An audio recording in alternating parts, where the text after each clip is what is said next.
පිටිදුවේ ශ්‍රීධම්ම ස්වාමීන් වහන්සේ blank check එකක් දෙනවා. ඕන ගාණක් දාගන්න. උන්වහන්සේ හිතමු සල්ලි වලින් නවන්න. මම නාන්න යනකොට ලිඳට පොඩි හාමුදුරුවෝ ලව්වලා ඒ ලිඳට මුත්‍රා කෙරෙව්වා. මුත්‍ර වතුර තමයි මම නාලා තියෙන්නේ. ගණිකාව ඉන්නවා පාරේ යුරෝ 10යි. ඒ ගණිකාව හරියට බොලිවුඩ් නිලියක් වගේ. කිව්වේ පිටිදුවේගේ බඩක් ඇවිල්ලා ඉන්නවා කියලා. මේ ශාසනයෙන් ආපු වචන අපි කොහොමද විශ්වාස කරන්නේ? රහත් බඩු ඇවිල්ලා මෙහෙත් රහත් වේද දන්නේ. ඔය හොඳ උදාහරණ කුවෙට් කුමාරි. කුවෙට් කුමාරි වගේ කෙනෙක් මේ සමාජයේ රෝපණය වෙන සමාජය කොච්චර දුප්පත්ද? මම දැක්කොත් බුදුහාමුදුරු ජිම් එකේ ඉන්නවා. මම දැක්කොත් සරියුත් හාමුදුරු ජිම් එකේ ඉන්නවා. මුගලන් මහරහතන් වහන්සේ ජිම් එකේ ඉන්නවා. ඒතර අම්මගෙන් කොහොමද සුපර් මම් හොයන්නේ? මව්කිරි වලින් සුපර් මව්කිරි. තව ටිකක් යනකොට සුපර් බුද්ධ ඒත් දන්නේ නැහැ. පින්කෙත හෙල රන් දෙරනේ යලි උපදින්නට හේතු වාසනාව වේවා. මම හැමදාම හිතන්නේ එච්චරයි.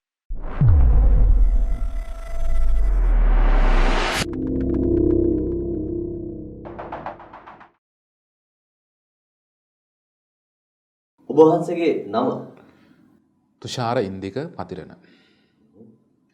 පැවිදි වුණාට පස්සේ ශාසනයේ නම හීනටිගල ඉන්ද්‍රවංශ ස්වාමීන් වහන්සේ. ගම ගාල්ල හීනටිගල. කොයි කාලෙද මහණ වුනේ? 2009 7 වෙනි මාසේ 17. උපසම්පදා වෙලා කොච්චර කාලද? අවුරුදු 8ක් පමණ වෙනවා. පැවිදි වන විට වයස අවුරුදු 25යි. මහණ වෙච්ච පන්සල කටුනායක පීල්ලවත්ත ජාත්‍යන්තර බෞද්ධ මධ්‍යස්ථානය. ගුරු හාමුදුරුවන් දෙන්නමක් ඉන්නවා. උපාධ්‍යයන් වහන්සේ සහ ගුරු හාමුදුරුවෝ වශයෙන්. උපාධ්‍යයන් වහන්සේ ප්‍රංශේ ප්‍රධාන සංඝනායක පරවාහැර චන්ද්‍රරතන නායක හාමුදුරුවෝ. ගුරු හාමුදුරුවෝ කවුරුත් දන්න අතීතයේ පිටිදුවේ ශ්‍රීධම්ම ස්වාමින් වහන්සේ දැන් වර්තමානයේ ඔබ දන්නවා කවුද කියලා. හැබැයි තව කාරණාවක් කියන්න ඕන. ඒ දෙන්නම මම අතහැරලා ඉන්නේ. අතීතයේ ගුරු සහ උපාධ්‍යයන් වහන්සේලා පමණයි. වර්තමානයේ ඒ බැම්මේ නිදහස් වුණේ යම් සාධනීය හේතු කාරණා තුල විමුක්තිම ගමන් කිරීමට තිබිච්ච බාධක නිසා ඒ සියල්ල අතහැරලා ස්වාධීන භික්ෂුවක් බවට පත් වුණා.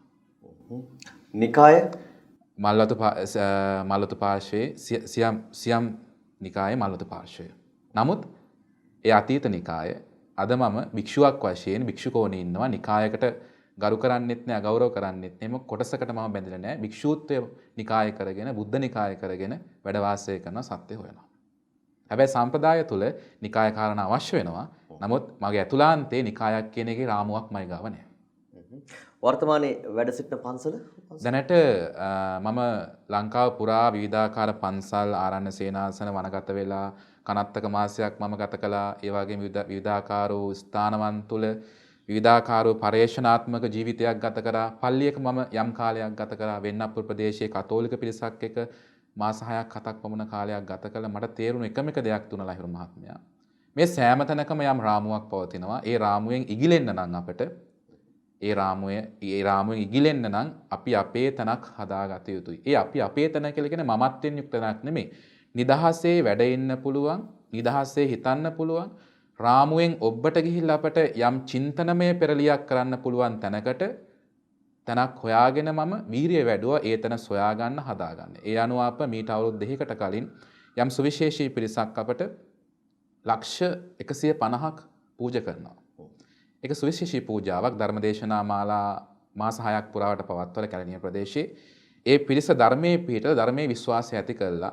මම ඒ ඇත්තන්ට ආරාධනාවක් කරා මට නිදහසේ ධර්මයේ ගවේෂණය කරන්න යම් බිම් කඩක් අරන් දෙන්න. ඒ ඇත්තම හිතලා බලලා ඒ ඇත්තම සොයලා පර්ච් 28ක ප්‍රමාණයක් අපට පුද්ගලික ඔප්පුවක් වශයෙන් පූජා කරනවා. ඒක විශේෂයි. පුද්ගලික ඔප්පුවක් වශයෙන් පූජා කරේ දැඩි ධර්ම විශ්වාසය මත ලක්ෂ 150ක් කියන කාරණාවක් ඒ ඇත්තෝ අතහරිනවා ධර්මයට ඇතිවෙච්ච මහා විශ්වාසය මත. ඒ අනුව අප ඒ සියල්ල සම්බුද්ධ ශාසනයට පූජා කළා. මායේ ඔප්පුව රැගෙන ගියේ අනතුරු ඉන්දියාවේ බුද්ධගයාවේ වජිරාසනයට. වජිරාසනය මත තියලා ධර්ම පූජාවක් වශයෙන් සම්බුද්ධ ශාසනයට පූජා කළා. ධම්මගයාව කියන ස්ථානය අප නිර්මාණය කරා. ඉන්දියාවේ බුද්ධගයාව තියෙනවා, ලංකාවේ ධම්මගයාව වශයෙන් අප වැඩ ඉන්නවා. බොහොම ගෞරවපූර්වකව නමස්කාර පූර්වකව වහන්සේ පිළිගන්නවා ස්ටෑන්ඩ් බයි විත් ලහිරු වැඩසටහන. ඉතින් මෙතන සිට අපි සූදානම් කතා බහ කරන්නට මේ ඇයි ඔබ වහන්සේ මහාන වුණේ? ඔව් ඒක හැමෝම අහන ප්‍රශ්නයක්. ඉස්සෙල්ලා මට අභියෝගයක් දුන්න අපේ අතීතයේ ගුරු ස්වාමීන් වහන්සේ පිටිදුවේ ශ්‍රීධම්ම ස්වාමීන් වහන්සේ. මම මහාන වෙන්න ප්‍රෞජා ජීවිතයටපත් වෙන්න කලින් විවිධාකාර ස්ථානයන් තුළ රැකියා කරපු කෙනෙක්, තරුණයෙක් වශයෙන්. මොනවද කරපු රැකියාව? විශේෂයෙන්ම බ්‍රැන්ඩෙක්ස් ආයතනයේ මම එක්තරා රැකියාවක් කරා මාස 6ක් පමණ. එතනින් මම නික්මිලා විවිධාකාර උණවටුන ප්‍රදේශයේ ඇති හොටල් ශ්‍රේෂ්ඨයන්හි විවිධාකාර අත්දැකීම් ලබා ගත්තා හොටල් රැකියා කර්මාන්තය තුල. එතනත් මම අයින් වෙලා ඉන් අනතුරුව තවත් ආයතන කීපයක මම රැකියා කරන විවිධ ශ්‍රේෂ්ඨයන් තුල. අවසානයේදී මම තීරණය කරන මගේ ලොකු ආසාවක් තිබුණා ගුවන් හමුදාවට බැඳෙන්න. ඒක මන්ද ඇඟෙන් ආපු ආසාවක්. මොකද උඩ ප්ලේන් එකක් යනකොට ඒ වගේම ගුවන් හමුදාවේ නිලයක් ඇඳුමක් දකිනකොට 아무තු හුරු ගතියක් දැනෙන්න ගත්තා. නමුත් මම අවස්ථා දෙකකදී කොග්ගල ගුවන් හමුදා කඳුරට යනවා 2007 6 වගේ කාලවල වල අධික යුද්ධයක් පවතින කාලයක් තුල. ඔය කියන්නේ කොයි කාලෙද? 2006 7 වගේ කාලවල තුල අවසානයේදී අවසාන මගේ සම්මුඛ පරීක්ෂණයට මම සම්බන්ධ 2007 වැනි වර්ෂයක් තුල මගේ මතකයේ හැටියට අවසානයේ 1500ක් තර තරුණයෝ ඇවිල්ලා හිටියා. ඒ අතරින් තෝරගත්තේ 850ක් පමණයි. ඒ අතරිනුත් මම තේරෙනවා අංක 1ට. මන්ද ඒක මගේ වාසනාවද අවාසනාවද කියලා මට එදා හිතා ගන්න බැරි වුණා. මම තෝරගත්තේ ගුවන් යානා ඉංජිනේරු තාක්ෂණයට අවශ්‍ය කොටසට. ඉංජිනේරු පාඨමාලාවකට. නමුත් මම කලා විෂයන් දාලා හදාරාපු තරුණයෙක්. නමුත් ඒගොල්ලෝගේ අංශයක් තිබුණා. එයා එරෝ එන්ජින් කියන ඒකට මම තෝරගත්තා. අවසානයේදී ඒකල ගුවන් හමුදා කඳවුරේ සියලු සහතික බාර අරගෙන අවසාන සම්මුඛ පරීක්ෂණයේදී මට අද වගේ මතකයි වින් කමාන්ඩර් ජෙකොබ් කියන මහත්මයා මාව ඉන්ටර්විව් කරනවා. ඔහොම මෙහෙම ඉන්ටර්විව් කළා කියනවා. ඒක මම ඇත්ත වශයෙන් මේ වචන ටිකම කිව්වොතින් උඹ මේ සැරේ ආවේ නැත්තම් උඹට වෙන්නේ මහාන වෙන්න කිව්වා. ඒ කියන්නේ කලින් සැරේ මතකයි මාව ඉන්ටර්විව් ඇවිල්ලා මම ආපු නැති එකත් දෙවෙනි අවස්ථාවේ මේක අන්තිම වතාව ඔබ මේ අවස්ථාවේ ආවේ නැත්තම් උඹට වෙන්නේ මහාන වෙන්න කිව්වා. හැබැයි මට ඒක යම් ආකාරයක ඡායාවක් ආව මොකද්ද මේ මිනිස්සයා කිව්වේ කියලා. අවසානයේ ඒ සියල්ල බාර දීලා දියුරුම් ප්‍රකාශ අස්සන් කළා. අවසාන දේශනාවේදී නිලදරුවෙක් කියනවා නිලධාරී මහත්මයෙක් නැවත වාරයක් ගෙදර ගිහිල්ලා හිතලා බලන්න. මේක ලේසි පහසු ගමනක් නෙමෙයි. හමුදාව කියලා කියන්නේ විශේෂයෙන්ම ගුවන් හමුදාව කියලා කියන්නේ සුවිශේෂී තැනක්. යුද්ධයක් පවතින කාලයක්. අයිමත් හිතලා බලලා තීරණයක් අරන් ඉන්න. නැවත වාරයක් මගේ වීරිය ටිකක් මන්දෝත්සාහ වුණාද මන් දන්නේ නැහැ. අවසානයේ මම ගෙදර එන්නේ අතීරණාත්මකව. ගාලු පාරේ බස් එකක නැගලා නිකන් මම තුස්නිම් බූතලා ගෙදර එනවා. තීරණයක් ගන්න බැරුව අතීරණාත්මකව. ගෙදර ඇවිල්ලා මම කල්පනා කළා දැන් ගෙදර මිනිස්සු හිතන්නේ මම දැන් අනිවාර්යෙන් ගුවන් බටෙක්. මමත් හිතන්නේ මම අනිවාර්යෙන්ම ගුවන් බටෙක් 90ක් විතර 10ක් චංචලයි. පාන්දරම තීරණය කරනවා යන්නේ නැහැ කියලා. අවසානයේ කඳුරුනුත් කතා කරලා අහනවා එන්නේ නැද්ද කියලා. අවසානයේ විවිධාකාර බැනුම් අහන්නත් සිද්ධ වුණා. දියතලාව කඳුරට යන්න සියලු දේවල් බඩු භාණ්ඩත් අරගෙන කොණ්ඩෙත් බුගාල අවසානයේ තීරණය වෙනස් කරා පාන්දර වෙනකොට. අම්මත් තාත්තත් අනිත් ඔක්කොමත් බැන්නේ නැතුණාට හිතින් බැන්න කියලා මම දන්නවා. මොකක්ද ඒකට මූලික හේතුව? හේතුව මට හිත කිව්වේ නෑ ඒ 10% කිව්වේ නෑ යන්න කියලා. 90ක් කියනවා යන්න කියලා 10%ක් කිව්වේ නෑ මට යන්න කියලා. ඊට පස්සේ මම හැමදාමත් හවස උණවටුනේ බීච් එකට ගිහිල්ලා කල්පනා කරනවා. සංචාරක හැසිරෙන ප්‍රදේශයක් මම සංචාරක දිහා බලන්න නෙමෙයි ගියේ බීච් එකට ගිහිල්ලා මුහුද ගැන කල්පනා කරා මොකක්ද මේ මට වෙන්නේ කියලා. අවසානයේදී ඉන් අනතුරු මම රැකියාවක් තෝරගන්නවා ඒ ගාල ප්‍රදේශයේම ඇමරිකානු ජාතිකයෙක්ගේ ආයතනයක් පීක් එන්ටර්ප්‍රයිසස්. දැන්ටත් ඒක තියෙනවා. ඒ සුදු මහත්තයා මාව ගෙන්නන්නේ චිත්‍ර ශිල්පියෙක් වශයෙන් පින්තාරු කරන්න පොට්වල. ඒ කියන්නේ සිමෙන්ති පොට්වල පින්තාරු කලාව සහ චිත්‍ර කලාව තුල යම් නිර්මාණ ඇති කරන්න. එහිදී මම මාස කිහිපයක් එතන වැඩ කරනකොට මේ මහත්මයා මට ආරාධනාවක් කරන ඇමරිකාවට එන්න. යාට තියෙනවා අශ්වයෝ දුවන ස්ථානයක් අශ්වයෝ නඩත්තු කරන. ඉතින් මගේ හිතෙත් ඇති වුණා ඇමරිකාවේ ගියා නම් හොඳයි. අශ්වය වුණත් බලාගත්තත් කමන්නේ ඇමරිකානේ යන්නේ. ඒත් මගේ හිත කියනවා 10%ක් නෑ ඇමරිකාව යන්න ඕනේ. 90ක් කැමති වෙනකොට මේ 10% ප්‍රශ්නයක් හැමදාමත් මට. 90ක් කැමති වෙනකොට 10%ක් මොකක්දෝ එකක් කියනවා.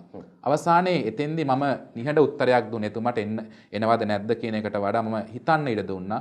එතුමා මට ලොකු පඩියක් ගෙව්වා. සියලු පහසුකම් ලබා දුන්නා. වටේ පිටිස ඉරිසියා සහගතත් වුණා. ඒක සිංහලයාගේ හැටි. අවසානයේදී එතෙන්ට අනපේක්ෂිතව වඩිනවා අපේ පිටිදුවේ සිරිධම්ම ස්වාමින් වහන්සේ. මේක බලනවා නම් උන්වහන්සේලා අතීතයේ මෙනෙහිවි. වැඩලා මට අද වගේ මතකයි උන්වහන්සේ වළඳපු ක්‍රීම් පෙපර් එකෙන් අනිත් ඉතුරු භාගෙ මට දීලා කියනවා නගින්න එන්න යන්න ආශ්‍රමයට. මං කල්පනා කරා එහෙම කියන්න හේතුව මොකක්ද? අවසන් මම ගෙදර යන්නේ යන්න කියන කතාවත් එක්කම ස්වාමින් වහන්සේ. ඒ කාලේ ස්වාමින් වහන්සේ බොහොම ජනප්‍රියයි. අවසාන මම තීරණය කරනවා මම මේ රැකියාව අතහැරලා මම උන්වහන්සේ ගාවට යනවා. හැබැයි යන්නේ උන්වහන්සේගේ පොත් ලියන්න. උන්වහන්සේ කියන දේශනා මට තියුනේ කොපිරයිට් කරන්න විතරයි. අවසානම තීරණයක් ගත්තා ගෙදරිනුත් බැනුම් අහන්න උනා. ඇයි මේ වගේ රස්සාවක් අතහැරලා පන්සලකට යන්නේ? හැබැයි මගේ තුන් හිතකවත් තිබුණේ මහාන වෙන්න චීවර ජීවිතයක් සහ ශ්‍රමණකමක් පිළිබඳ. මගේ එක අරමුණක් තිබුණ එක්ක ගුවන් හමුදාව නැත්නම් චිත්‍ර ශිල්පියෙක් වශයෙන් ගිහි ජීවිතයේ ලස්සනට ජීවිතයක් ගත කරන බිරිඳක් එක්ක දරුවෙක් එක්ක ලස්සන ගයක් හදන එක සාමාන්‍ය ස්වභාවය. අවසානයේ මම බෙල්ලන්තර සිසුදහම් ආශ්‍රමයට යන විට මම අද කියනවා එතුම උන්වහන්සේ ගාවට ගිහිල්ලා උන්වහන්සේ බොහොම ගෞරවයෙන් මාව පිළිගත්තා. පිළි අරගෙන සියලු අවශ්‍ය උපාංග ටික ඔක්කොම මට දීලා අද ඉඳන් වැඩේ පටන් ගන්න කිව්වා. ඉතින් මම පටන් ගත්තා. හැබැයි මම අද වගේ මට මතකයි උන්වහන්සේගෙන් මම එක්තරා ඉල්ලීමක් කරා. ඔබතුමත් යම් කාලයක් ස්වර්ණවාහිනියේ වැඩ කර විත්ති මම දන්නවා නිවේදකයෙක් වශයෙන්. මම කිව්වා ඒ කාලේ සෝමාජ සිංහ මෙතනින් එතෙන්ට යනවා එනවා. මම කිව්වා ස්වාමීන් වහන්සේ මට පුළුවන් නම් ස්වර්ණවාහිනියේ රැකියාවක් කරන්න දෙන්න කිව්වා. උන්වහන්සේ නාල කිව්වා තමසට පිස්සුද? මෙන්න මෙහෙ වැඩක් කරන් ඉන්නවා. මං කල්පනා කරා ඇයි තමසට පිස්සුද කියලා මගෙන් ඇහුවේ. උන්වහන්සේගේ වචන රටාව තමසට පිස්සුද කියන එක. අවසානයේ මම කල්පනා කරා මම පිස්සුද නැත්නම් උන්වහන්සේට පිස්සුද අපි හැමෝටම පිස්සුද බුදුන් වහන්සේ සබ්බේ දනා උන්මත්තකා කියලා තියෙනවා. අවසානයේ ඔහම කාලයක් යනකොට මම පොත් කීපයක් එහෙම ඒක පිටපත් කරා. දවසක් මාව රැගෙන යනවා කටුනායක පීල්ලවත්ත ජාත්‍යන්තර බෞද්ධ මධ්‍යස්ථානට. ඒ මහා පන්සල පෙන්ලා මට කියනවා ඔයා තමයි මහණුනෝතින් මේකේ දෙවෙනියා වෙන්නේ. මට හීනයක් කවනවා. හැබැයි මගේ කවපු හීන උගුර තියාගෙන ගිල්ලේ නැහැ. උගුර තියාගෙන ඒ කයමත් වමාරලා බැලුවා මොකද්ද මේ මට කවන්න හදන්නේ කියලා හීනයක්. අවසානයේ මට දෙවතාවක් කිව්වා ඔයාට මං චැලෙන්ජ් එකක් දෙනවා පිරිමියෙක් නම් මහාන වෙන්න කිව්වා. හැබැයි මට මහානකමවත් චැලෙන්ජ් එකක් වන්නේ මට උම වුණා මං පිරිමියෙක් කියලා වෙන්නන්න. අවසාන දවස් 7කට මහාන වෙන්න කිව්වේ. අවසානයේ මං ඒ චැලෙන්ජ් එක බාරගත්තා. පිරිමියෙක් වුණා මිනිස්සෙක් වුණාම චැලෙන්ජ් එකක් බාර ගන්න පුළුවන්. ඒක තමයි පිරිමිකම කියලා කියන්නේ. අඬන එකවත් හොටු පෙරන් අඬන එකවත් නායකයෝ හිතාගෙන ඉන්න කට්ටිය මාධ්‍යට ඇවිල්ලා කඳුළු පෙරන එකවත් නෙමෙයි. චැලෙන්ජ් එකක් තියෙනවා. ඒ චැලෙන්ජ් එකේ කඳුළු වෙන්නේ නැහැ. කඳුළු වෙනවා නම් චැලෙන්ජ් එකේ යම් පළුද්දක් තියෙනවා. ඒ නිසා බුදුවරු අඬන්නේ නැහනේ කොහෙවත්. බෝසත්තුරු අඬන්නේ. අඬනවා නම් එතන ඇතුළාන්තයේ කශේරුකාව හෝ සිතන රටාවේ යම් චංචල ස්වභාවයක් තියෙන. ඒ නිසා මම චැලෙන්ජ් එක බාර ගන්න උම දවසකට මහාන වෙනවා. ඊට පස්සෙන්දා මහා පිණ්ඩපාත චාරිකාවක් එක්ක කුලදරුවෙක් සසුන්ගත වෙයි කියන ලේබල් එකේ මාව වඩම්මනවා පලස්මති. මට මෙලෝ දෙයක් මට තේරුමක් නැහැ සාසන ජීවිතයක් ගැන. අඩු ගානේ පාලිවත් මම දන්නේ හරියට. නමුත් මම දහම් පාසල් ගියා. බුද්ධාගමට D එකක් තියෙනවා. දහම් පාසලේ ඉහළ තැන්වල මම හිටියා. හැබැයි මම සාදු සම්මත චරිතයක් වශයෙන් ලොකු පව් නොකර සාමාන්‍ය ගිහියෙක් වශයෙන් හොඳට හිටියා. අවසානයේ මගේ කොණ්ඩේ කපන්න කියලා කිව්වහම මට ඇඬෙන්න ගත්තා. මොකද මම කවදාක්වත් කොණ්ඩේ කපලා තිබුණේ නැහැ තට්ටේ ගාලා. කට් එකක් කපලා රැවුල් කට් එක තියලා කොණ්ඩේට ගොඩක් ආදරය කරලා ජෙල් ගාලා පීරනවා. කොණ්ඩේ බලනවා හැමතිස්සෙම කණ්ණාඩියත් එක්ක. අවසානයේ මට කඳුලක් ආවනම් ආවේ මගේ කොණ්ඩේ සදහටම දැන් යනවදෝ කියන හැඟීම ආවම අයිමත් මම හිත හදාගන්න නෑ දවස් 7න් අයිමත් මේක පැලවෙනවා. අවසානයේදී කොණ්ඩෙත් ගාලා ගොමත් ගාලා කහත් ගාලා නාවලා මාව කණ්ණාඩිය ගාවට අරන් යනකොට නිකන් අර පට්ට ගහපු තලගොෙක් වගේ. සියල්ල වෙනස් වුණා. සිහිනයක් යථාර්ථයක් වුණාද යථාර්ථයක් සිහිනයක් වුණාද කියන 10% අයිමත් මගේ අතුලාන්තේ කතා කරනවා. ඒක හරි ප්‍රශ්නයක්. සිහිනයක් යථාර්ථයක් වුණාද යථාර්ථයක් සිහිනයක් වුණාද? මම මේ කොහෙද ඉන්නේ? මම හැමදාමත් ආදරය කරා ඩෙනිමට සහ ටී-ෂර්ට් එකට. දැන් මට ඩෙනිම නෑ ටී-ෂර්ට් එකක් නෑ. මම අකමැතිම ඇඳුම තමයි සරම. මම අවුරුදු 25ක් සරම් ඇඳලා මට සරම් අඳින්න බෑ. නමුත් දැන් මට සරමක් වගේ යමක් අඳින්න තියෙන අඳනය. හැබැයි මම ලොකුම අභියෝගය මේ ඇඳුමට පුහුණු වෙන එක. මම ගොඩක් උත්සාහ කරා මේ ඇඳුමට පුහුණු වෙන්න. ප්‍රථම දවසේදී මට අද වගේ මතකයි. එක ස්වාමීන් වහන්සේ නමක් කියලා මට අඳින හැටි පුහුණු කරා. පුහුණු කළා එතෙන්දි ටිකක් ඒ අතුලාන්තයේදී ඒ ස්වාමීන් වහන්සේයන් විහිළුවකුත් කරා. ටිකක් ඒ විහිළුව ටිකක් නරක පැත්තේ විහිළුවක්. අපි මම මෙතෙන්ට ආවේ යම් පෙර පිනකට නෙමේ පවකට වගේ විඳින්න තියලා විඳින තියෙන දේවල්ට පයින් ගහපු කෙනෙක් මෝඩෙක් කියන ව්‍යංගයෙන් කිව්වා. අවසානයේ මම බීරෙක් වගේ හිටියා ඇතුළාන්තයේ චැලෙන්ජ් එකක් තියෙන හින්දා දවස් 7යි. අවසානයේදී සිවුරු අඳනේ ගැට ගහලා ලොකු පටියකින් මගේ බඳට ඉනට දාලා ගැටයකුත් දැම්ම ලිහේ කියන බයට. එහෙම මාව අතින් අල්ලන් වඩම්මන් යනකොට මට තේරුණේ අර මනමාලියක් අතින් අල්ලන් අරන් යනවා පෝරුවට තියනවා වගේ. අවට කිසි හැඟීමක් නැහැ. නමුත් මම ගිහිල්ලා සියලු වාක්‍යයන් කිව්වා. ප්‍රෝජ්ජා ජීවිතයටපත් වුණා. සිවුරු පටිය බෙල්ල ගැට ගහනකොටම අනපේක්ෂිත මහා වැස්සක් වැස්සා. සමහර දා සෝබාදහම් මට ආශිර්වාද කරා යම් ජීවිතේ යම් පෙරලියක් කරපු දවසක්. නමුත් ඒක වැස්ස සාමාන්‍ය වෙන්න පුළුවන්. මම මේක ඉහෙලෙන් දාන්න යන්නේ නැහැ. වැස්ස වහින එක සාමාන්‍යයි. හැබැයි ඒක අසාමාන්‍යයි. අනපේක්ෂිත මොහොතකයි වැස්ස වැටුනේ. හැබැයි එතෙන්දී ඔක්කොමත් කළා මගේ පින්වතියත් ඒ පින්කමට ඇවිල්ලා හිටියා. ඇය අස්සක මුල්ලක ඉඳගෙන මා දිහා බලන් ඉන්නවා. මේක ප්‍රථම වතාවට මා විවෘත මාධ්‍යක කරන එකක්. නමුත් මා ඇය දිහා බලන් හිටියේ නෑ. ඇය මා දිහා බලන් හිටියා. මා දිහා බලන් ඉන්නවා 10%න් මම මොකද්ද කරන්න කියලා. හැබැයි මට ඉමේජ් එකක් තියෙනවා 90% පෙම්වතිය ඉන්නවනේ. 10% චැලෙන්ජ් එකනේ තියෙන්නේ. දවස් 7න් අයමත් මෙතෙන්ට එනවා. එසේ යන විට අම්මා තාත්තා වැළපෙනවා. අම්මා මට වඳිනකොට ඒක මට දරා ගන්න බැරි වුණා. අවුරුදු 25ක් මං අම්මට වැඳා. අන්න විප්ලවය ආරම්භ වෙන තැන. අවුරුදු 25ක් මම නළල බිම තියලා අම්මට තාත්තට වැඳපු මම මේ එක දවසකදී අවුරුදු 50ක් වෙච්ච අම්මා මට දන ගහලා වඳිනකොට අන්න දෙවෙනි කඳුළු කැට වැටෙන්න ගත්තවස්. හැබැයි මම ඇඬුවේ නෑ, පිටට කඳුළු ආවේ නෑ. දවස් 7යි මේක තමයි බුද්ධ නීතිය. මම එසේ හිතුවේ. අවසානයේ උපාධ්‍යයන් වහන්සේලා සහ ගුරු ස්වාමීන් වහන්සේ සියල්ල සාම්ප්‍රදායිකව අග්‍රප්‍රාප්ත කරා. මම භික්ෂුවක් වශයෙන් ගේන්න. අවසානයේදී අනුශාසනා දේශනාවක් කරනවා පරවහැර නායක හාමුදුරුවෝ අද පටන් තුෂාරින්දික පතිරණ නෙමෙයි. අය මම ඇතුලෙන් හිනහ වෙනව නෑ මම එයා තමයි. අද පටන් මම වෙනස් වෙන විදියක් නෑනේ. අද පටන් හීනටිගල ඉන්ද්‍රවංශ ස්වාමීන් වහන්සේ. හැබැයි මම එදා ඒ නමට කැමතුනේත් නෑ. ඉන්ද්‍රවංශ කියන්නේ මහා ටිකක් පරණ නම් කෑල්ලක්නේ. ටිකක් මොඩර්න් නමක් නැද්ද? මම බලාපොරොත්තු වෙන්නේ මොඩර්න් නමක්. හැබැයි පිටිදුව හාමුදුරුවෝ දාන්න හිටියේ මොඩර්න් නමක්. සුමන. මනසින් ශාන්ත වූ කෙනෙක් සුමන චිත්‍රාඳින්න පුළුවන් නේ. නමුත් ඒ නම මට ලැබුණෙත් නෑ. පිටිදුවේ ස්වාමීන් වහන්සේ සිවුරු කට්ටලයක් අරන් ආවා. කළු පාට සිවුරු, අලු සිවුරු, ගුරු සිවුරු. නමුත් ඒක අමතක වෙලා ආශ්‍රමයේ දාලා ඇවිල්ලා මහාන පින්කමේදී. අන්තිමේ එතෙන්දිම තිබිච්ච අටපිරිකරක් කඩලා කහ පාට සිවුරක් මට අඳනවා. ඒ අතුරු කතාවක්. අවසානයේදී අකමැති නමකුත් හම්බුණා. ඒත් මම යොසනවා දවස් 7යි. අවසානයේදී අනුශාසනා දේශනාවේ ගුරු හාමුදුරුවෝ කියනවා මෙන්න මෙසේ කතාව. ඒක අදටත් මට මතකයි ලහිරු මහත්මයා. මොකද්ද කතාව? කග්ගවිසාන සූත්‍රයේ කියනවා උන්වහන්සේ අනුශාසනාවේදී වලලු දෙකක් වුණත් එක අතේ දාගත්තොත් ටාන් ගාලා ගැටෙනවා කිව්වා. හරිනේ ගැටුණා. රත්තරන් උනත් දාගත්තොත් ගැටෙනවකෝ එක අතේ දෙකේ ඉන්නකම් ප්‍රශ්නයක් නෑ වලලු දෙක ගැටෙන්නේ. ඒ වගේ දක්ෂ දෙන්නෙක් එක තැනක හිටියොතින් ගැටීමක් ඇති වෙනවා. අවසානයේ මට ඒක තේරෙන්න ගත්තේ උන්වහන්සේත් එක්ක වැඩවසන්න ගියාම ආශ්‍රමේ. අවසානයේදී එතනින් ඒ දවස් 7 ආරම්භයේ පටන් අරගෙන පෙම්වතියත් අවසානයේ මට වැඳලා නික්මුණා සදහටම. ඇය අද වර්තමානයේ අම්මා කෙනෙක් දරුවෝ සහිත. නමුත් මට දැන් මගේ ජීවිතයේ පෙම්වතිය එකම එක්කෙනයි බුදුන් වහන්සේ පමණයි. මගේ ජීවිතයේ පෙම්වතා ඒත් බුදුන් වහන්සේ පමණයි. අවසානයේ දවස් 2ක් 3ක් විතර යනකොට මේක තිත්ත වෙන්න ගත්තා. මම දැකපු පන්සලද මේ ඇතුළාන්තයේ තියෙන්නේ. පිඟානේ කාපු මම පාත්‍රයේ වළඳන්න වෙනවා. සමහරලාට කනකොට ගිහි කාලේ අතේ අල්ලෙත් ගෑවෙනවා. රටාවක් නැහැ. අපි මොකෝ ගැහඳි ගෑර පොලුන් කාපු කට්ටිය අමුතුවෙන් මවලා කියන්න ඕනේ නැහැ. සිංහලයාගේ එහෙම එකක් නැහැ. සිංහලයා කන්න පුළුවන් වෙනවා. සිංහල ක්‍රමයක් තියෙනවා. ඔය සමහර කට්ටිය සෝබන විදියට ෆ්‍රේම් එකකින් මවන අපි හැඳි ගෑර පොලින් කන්නේ වෙස්ටර්න් ක්‍රමේ නෑ. අපිට ඒක අදාළ වෙන්නේ නැහැ. බොරු රාමුවකින් අපි රාමුවක් පොරව ගන්න අවශ්‍යතාවයක් නැහැ. ඇත්ත අමු වශයෙන් කියන්න පුළුවන් වෙනවා. එතකොට තමයි මේ සමාජයක් හැදෙන්නේ. එසේනම් මම පුරුදු වෙනවා පාත්‍රයක සංවරව වළඳන්න. ඒ වගේම කන්න කලින් මුකුත් කිව්වේ නෑ මම අතීතේ. හැබැයි දැන් වළඳන්න කලින් ගාතාවකුත් කියන්න ඕන. මා මේ කෑම වළඳන්නේ නිවන් පිණිසයි. ඒක හොඳ වදින තැනක්. සත්‍ය අවබෝධයට. අවසානයේ සියල්ලම සීග්‍රයෙන් පුහුණු වෙලා අවසානයේදී දවස් 2ක් 3ක් යනකොට මේ කතාව තිත්ත වෙනවා. ඇයි මම මෙතෙන්ට ආවේ අභියෝගයකටවත්? මා දැක්ක භික්ෂූන්ද මේ ඉන්නේ. හැබැයි මම මෙතන සමස්තයට දොස් කියන්නේ.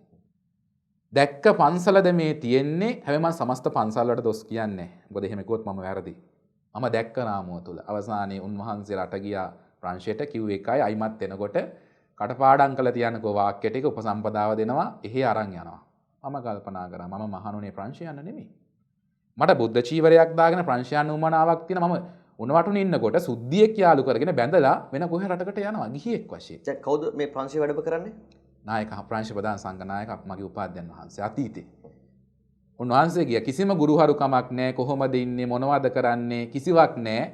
සිවුරු පටිය ගැට ගැහුවා පමණයි. හැබැයි මේක මට හම්බුන හින්දා හොඳයි. වෙන කෙනෙකුට හම්බුනා නම් ඕකෙම සියදිවි නසා ගන්නේ වෙච්ච දේවල් එක්ක බලනකොට. මගේ ආත්ම විශ්වාසය සහ ඒ දකුණේ ගමද මන් දන්නෙත් නෑ. දකුණේ මිනිස්සු ටිකක් හරි ඒක මම රාමුගතව මානසිකත්වයෙන් කියන නෙමෙයි. ටිකක් හරි හොඳ මොරාල් එකක් තියෙනවා. ඒ ශ්‍රී ලාංකිකයොත් සිංහලයන්ගෙත් ඒ මොරාල් එක තියෙනවා. උඩ රටේ දකුණයි කියන්නේ මොරාල් තියෙන යම් ප්‍රදේශ දෙකක්. ওই දෙකෙන් කෙනෙක් මොකක් හරි කරොත් යම් වැඩක් කරනවා නැත්නම් විනාශ කරලා දානවා. අවසානයේදී සිවුරු පටිය දුන්නා නම් ඇතිනේ මට. අනිත් ටික ඕනේ නැහැ. ඒක මගේ අතේනේ තියෙන. උන්වහන්සේ රට ගියා. අනිත් ස්වාමින් වහන්සේ දෙහිවලට වැඩියා. මම අතරමැද අනිත් ස්වාමීන් වහන්සේ කියන්නේ සිපිරිදුවේ සිද්ධාර්ථ ස්වාමීන් වහන්සේ. මම අතරමැද හිර වෙනවා. හරියට දෙලොවක් අතර වගේ. දැන් ඔබ වහන්සේ කොහෙද වැඩ සිටින්නේ? කටුනායක දැනට පීල්වත ජාතක බෞද්ධ මධ්‍යස්ථානයේ. දෙලොවක් අතර ඉන්න ගමන් ලෝක දෙක ගැනම හිතනවා. ප්‍රංශ යනවද? නෑ. මගේ ගිහි ජීවිතේ දැන් තියෙන මේ ආධ්‍යාත්ම මට දවස් 7 ඇතුළත. ඔව් තාම දවස් 3යි. දවස් 3යි. තුන්වෙනි දවස්. අවසානයේදී මම තුන්වෙනි දවස් තීරණය කරනවා නෑ මම සිවුරු අරිනවා මට දවස් 7ක් ඕනත් නෑ මේ වගේ ජීවිතයක් මට ඕන නෑ. මට ගිහියෙක් වශයෙන් පන්සිල් පදපහ හොඳටම ප්‍රමාණවත් සත්‍ය අවබෝධ කරගන්න. මොකද්ද මේ මම දකින්නේ? හරියට සම්භාව චිත්‍රපටයක් බලන්න ඇවිල්ලා බ්ලූ ෆිල්ම් එකක් බලනවා. ඔබට තේරෙන මනසෝකනේ. සම්භාව කෝණයෙන් දාන ෆිල්ම් වල තියෙන්නේ සරලව කිව්වොත් බ්ලූ ෆිල්ම් නේ. බ්ලූ ගතියනේ. හැබැයි බ්ලූ කියන්නේ මේ නිල් කියන එක නෙමෙයි. බ්ලූ කියන්නේ ඒක ඩාර්ක් ෆිල්ම් කිව්වනම් හරි හොඳයි. බ්ලූ කියන වචනේත් වැරදි. ඩාර්ක් ගතියක් තියෙන. ලයිට් හොයාගෙන ඇවිල්ලා ඩාර්ක් හම්බ වෙනවා. ඒක හරි ප්‍රශ්නයක්. අවසානයේ තුන්වෙනි දවස් මම හිතන නෑ මම සිවුරු අරිනවා. අවසානයේදී අයිමත් මම මාත් එක්ක සටන් කරනවා. ඇයි නුඹ පලා යන්නේ නුඹගේ චැලෙන්ජ් එකකින්? ඔබ සිංහයෙක් නම් නුඹ ඉඳපන් දවස් 7ක් වෙනකම්. ලෝකේ කොහේවත් මේ නුඹ දකින දේවල් නුඹට කැමති දේවල් නැහැ. පුළුවන් නම් ඇත්ත අමුවෙන් කාලා ඒ ඇත්ත පදම් කරගන්න දැන් සමාජයක් මට ඇවිල්ලා තියෙනවා. ඇත්ත සහ බොරු අඳුන ගන්න. අවසානයේ මම හිත හදාගත්ත හරි අමාරුවෙන් මම මහාන වෙන්න කලින් දවසේ මගේ හොඳම යාළුවා මාත් ඉන්න තැනට ඇවිල්ලා හිටියා. මං ඒ හොඳම යාළුවට මම කිව්වා මගේ දුකසබ් බෙදාගත්තු හොඳම යාළුවෙක් හෙට මහාන වෙනන් අද රාත්‍රියේ මචං මම පැනලා යනවා. අල්ල යනවා. ඔබ එනවාද යන්න. දැන් මචං කෝ එදා භාෂාවේ. එයා මට කියනවා ඔබට පිස්සුද? හෙට මහා උත්සවයක්. අම්මලා තාත්තලා හෙට බස් දාලා ඔක්කොම හෙට ගාලට දාලා කොළඹට එන්න මෙහි පින්ඩපාචාරිකාවක් දාලා මම කිව්වා නෑ මට පිස්සු නෑ. මට පිස්සු වගේ දැන් මොකද්ද මේ වෙන්නේ කියලා හෙට දවසේ. අවසානයේ කෝ නෑ ඉවසපන් හෙට වෙනවනේ.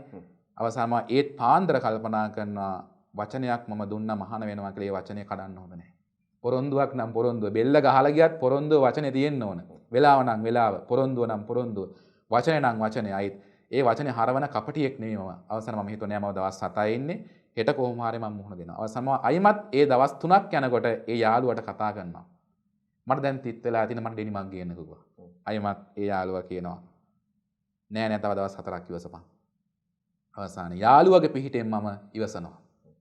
ඉවසලා බලලා අයිමත් තිත් අසත්‍යයත් එක්ක මම යහන්ගත වෙන්න ගියේ නෑ. තිත් අසත්‍යයත් එක්ක. ඒ දකින මහා තිත්ත අධර්මයත් එක්ක සංසර්ගයේ දෙන්න මම ගියේ නෑ. ඒ වචන ටික මම දාන්නේ හරි ගැඹුරෙන් සහ විදර්ශනාත්මකව හිතලා. යහන්ගත වෙන්න ගියෙත් නෑ, සංසර්ගයට ගියෙත් නෑ තිත්ත අසත්‍ය සහ තිත්ත අධර්මයත් එක්ක. අවසානයේ 4 වෙනි දවසේ මගේ මනස ශාන්තිමත් වුණා. තව දවස් 3යි. අවසානයේ දැන් 3 ඉන්නේ මම යනවා කියලා. එසේ අතරතුර ඉන්න විට පිරිදුවේ ශ්‍රීධම්ම ස්වාමීන් වහන්සේ නැවත වාරයක් මා ඉන්න තැනට වැඩියා කරුණායකට. මගේ දැන් කොණ්ඩෙත් ඇවිලා ටිකක් රැවුලත් ඇවිලා. ආපු ගමන් කිව්වේ එයාගේ සේවක මහත්මයෙකුට කිව්වා ධම්මික ඉක්මනටම කොණ්ඩේ රැවුලයි කපන්න. දැන් මේ උන්නාසර මේකේ පාවීගෙන එන්නේ. මංකෝ ස්වාමීන් වහන්සේ මට තිත් වෙලා තියෙන්නේ. හරි විවෘතව කතා කරපු ස්වාමීන් වහන්සේලා. උන්වහන්සේ මට කිව්වේ අයියා මල්ලි වගේ අපි ඉමු කිව්වා. ඉතින් මම කල්පනා කරා අයියා මල්ලි වගේ සාසනෙ ඉන්න ඕන මට ගෙදර අයියා මල්ලි වගේ අයියත් එක්ක ඉන්න බැරි. ඒ මොන කතාවද? එහෙම නිකන් ජෝඩුවක් දාන එකක් නෙමෙයි. මේක නේ සහෝදරකමක් නෙමෙයි. මේක නේ විමුක්තිදායකත්වයක්. අය මං ඒව ඔක්කොම ඉබ්බෙක් වගේ ගිලන් හිටියා. වමාරන්න ගිහිල්ලා ඒ වමාරන දේවල් වලින් ගහන්න ගියේ නෑ. මොකද ඒ මම ගිලන් හිටියේ මොකක්ද මේ වෙන්නේ කියලා මම බැලුවා. අවසානයේදී අඬ ගහනවා නෑ අපි ආශ්‍රමයට යමු.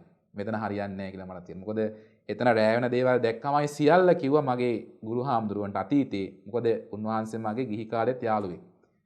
එකම ඉස්කෝලේ හිඳිකල ශාරිපුත්‍ර මහා විද්‍යාලයේ උන්වහන්සේත් ගිහි කාලේ අවුරුදු 11ක් විතර ගියේ. ඊට පස්සේ මහින්දට ගියේ. හැබැයි මහින්දට ගියේ විතරයි වැඩියෙන් කියන්නේ. අරක අවුරුදු 10 අමතකයි.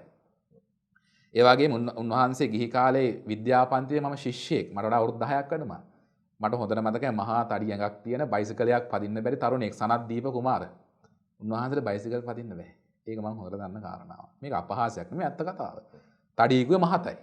ඉස්කෝලේ ප්‍රසිද්ධ වැඩියෙන් බත් කන ගෙනා කියලා. නමුත් මේක මම උන්වහන්සේගෙන් ඇහුවොත් උන්වහන්සේ hina වෙලා කිව්වා ඔය ඇත්ත කතාව. හැබැයි ඒක බොරුවක් කිව්වොත් ඉතින් කොහොමත් ඉතින් උන්වහන්සේ දැන් ගොඩක් බොරු කියනවනේ. ඉතින් රහත් වෙලා ගන්නේ නැහැ. ඉතින් ඒ නිසා බොරුවක් කිව්වොත් යථාර්ථය පිළිගන්න කැමති නැහැ.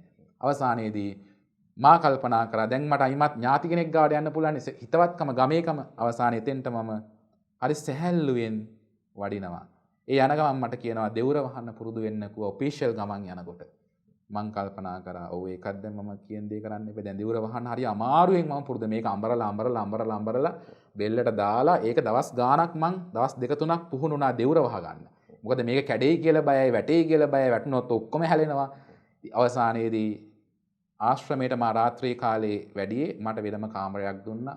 3 වෙනි තට්ටුවේ කොණේම කාමරේ. අද ඉඳන් චිත්‍ර අඳින්න කිව්වා.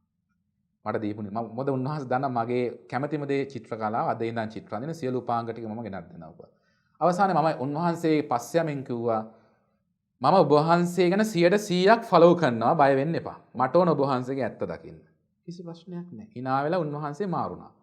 ඒ වගේ මම 100%ක් ෆලෝ කරා. උන්වහන්සේ බණ දේශනා කරන මණ්ඩපේ වාඩුණාම මම බිමින් වාඩි වෙලා උන්වහන්සේ දේශනා කරන සියල්ලට ප්‍රතිවිරුද්ධ අදහස් හෙව්වා.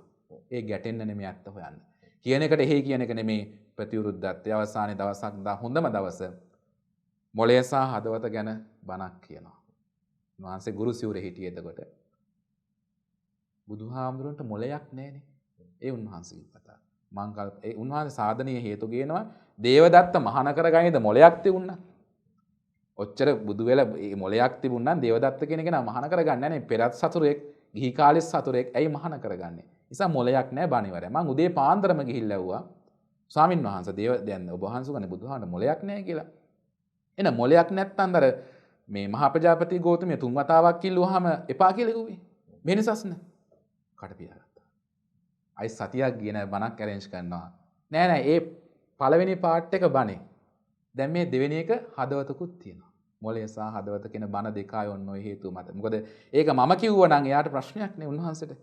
හදවතක් තියෙන්නේ මොළයක්ද හදවතක්ද කියන එක නේ බුදු කෙනෙක් තීරණ ගත්තේ මහා කරුණාවෙන් සහ මහා ප්‍රඥාවෙන්. තව දවසක් දා ඒ දේශනාවකදී සාපේක්ෂතාවය පිළිබඳ ප්‍රශ්නයක් ඇහුවා මගේ. මොකද මම ආර්ට් කාරයෙක්නේ. මම ආර්ට්. එයා මයික්‍රෝබයෝ සයන්ස්. හැබැයි මේක අදාළ නෑ බුද්ධ ශාසනයට. මයික්‍රෝබයෝද මොන බයෝද මැත්ස්ද කොමර්ස්ද ආර්ට්ස්ද කියන එක මේ ප්‍රඥාවයි හිතන්න පුළුවන්කමයි තියෙන්න ඕන. අවසානයේ කෙනා කොකෙක් ඉන්නවා මේ සුඩ කොකා ඉන්නේ කාට සාපේක්ෂවද කියලා ඇහුවා. දැන් මම පෙන්නලා වෙන කෙනෙක්ගෙන් තමයි ඇහුවේ. එයාත් කැරන් ගහන්න හරි දක්ෂයි. ඒ කියන්නේ මෙහෙ ඩෑෂ් එක ගහලා වෙන පැත්තට තමයි වදින්නේ. අවසාන දැන් මම හිතුවා මේ උන්වහන්සේ අහන්නේ මගෙන්. හැබැයි වෙන කෙනෙක් ලව්වා තමයි උත්තරේ ගන්න බෑනේ. හැබැයි උන්වහන්සේම උත්තරේ දෙනවා ඉක්මනටම කොකා ඉන්නේ මේසට සාපේක්ෂව. දැන් මේ වතුර එක තියෙන්නේ මේසට සාපේක්ෂව. මං කිව්වා නෑ ස්වාමීන් වහන්සේ වෙන විදියක් නෑ. කොකාද මේසද තියෙන්නේ ඔබට අපට සාපේක්ෂව. අපේතර නැත්තම් කොකෙකුත් නෑ මේසකුත් නෑ. උන්වහන්සේ හයියෙන් මේසෙට වැලමිටෙන් ගහලා අත ගුලි කරලා ගහලා කිව්වා එක රාජ්‍යක රජුරෝ දෙන්නෙකුට ඉන්න බෑ කිව්වා. මට ඉක්මනට මතක් වුණා උන්වහන්සේ එදා කියපු දේ රත්තරන් වවු දෙකක් දාගත්තක් ගැටෙනවා කියලා ඒකාතේ. ඉල්ලම පාදගත්තා නම් ඉල්ලම් කඩන්න හදන්න එපා කිව්වා. මට කිව්ව දේ හොඳට තේරුණා. දැන් කාලේ හරි මෙතනින් යන්න. ගොඩක් අභියෝග ප්‍රශ්න ආවා ඇතුළාන්තයේ ආශ්‍රම ජීවිතේ. මම අදටත් උන්වහන්සේට ගරු කරනවා. මට නිදහස දුන්නා උන්වහන්සේ හොයාගන්න.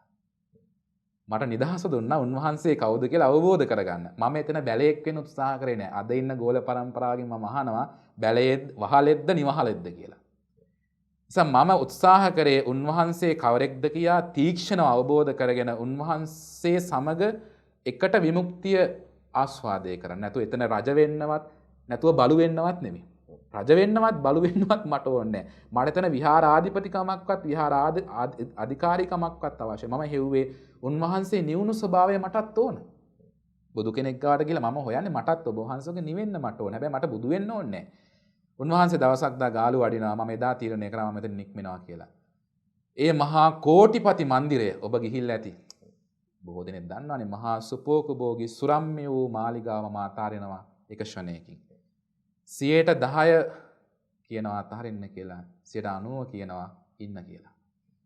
අවසානයේදී එසේ මම සිතක්දි මම දැන් දවස් 7 කතාව අයිමත් කියන දවස් 3 4 5 වෙනකොට දැන් 5 6 වෙනකොට අයිමත් මේක ඕන ස්වභාවයක් තිබුණේ දවස් 7න් සිවුරු වරිනවා කියලා. නමුත් 7 වෙනි දවස ආවහම මට පුදුමාකාර ශාන්තියක් ආවා. මම චැලෙන්ජ් එකක් දිනුවා කියන මානසිකත්වය.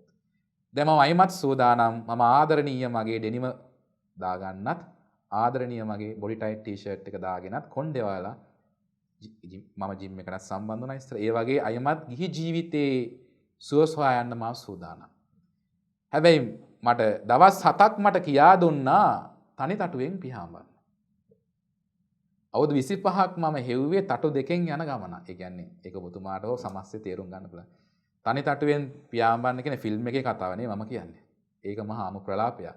තනි තටුවෙන් පියාඹනවා කියන්නේ තනිවම ජීවිතේ රැගෙන යන විමුක්තිකා. නමුත් අවසානයේදී දවස් 7 මම වැඩ ඉන්නවා. හෙට මම සිවුරු අරිනවා සොය කැමැත්තෙන්. හැබැයි මම මෙහෙම හිතනවා නෑ මම තව එක දවසක් වැඩියෙන් ඉඳලා යනවා. අවසානයේ 8 වෙනි දවසෙත් මම වැඩ ඉන්නවා. එදා මම තීරණය කළා සාසනයෙන් මම යන්නේ නැහැ කියලා. අදටත් මම අවුරුදු 10ක් වැඩ ඉන්නේ වර්තමාන දවස් විතරයි. ඒ 8 වෙනි දවස තමයි මගේ ජීවිතේ මෙතෙක් කල මාව පවත්වන් ඉන්නේ. මම හෙට ගැන හිතන්නේ මම ඊයේ ගැන හිතන්නේත් නැහැ. මම අද වැඩ ඉන්නවා පවණයි. අවසානයේදී පිටිදුවේ ස්වාමින් වහන්සේට මම කිව්වා ස්වාමින් වහන්සේ මම මෙතන යනවා මට අදාළ නැහැ ඔබ වහන්සේගේ ගමන. උන්වහන්සේ මට යන්න එපා කියලා ඇටවිලි කරා. මම මේකේ අධිකාරීත්වය ලබා දෙනවකෝ ඊළඟ මං කො මට දෙවෙනි පුරුකක් වෙන්න අවශ්‍යතාවයක් නැහැ. මම සෙව්ව විමුක්තිය මම අනුන්ගෙන් බත් කාලා මේකට නිගරු කරන්නෙත් නැහැ. මම එක්කම විමුක්තිය හොයාගන්නවා නැත්නම් මං මැරෙනවා මේකත් එක්ක. මගේ දැඩි තීරණය 8 වෙනි දවස තුල ගත කරපු ජීවිතයත් එක්ක බලනකොට 8 වෙනි දවසත් එක්ක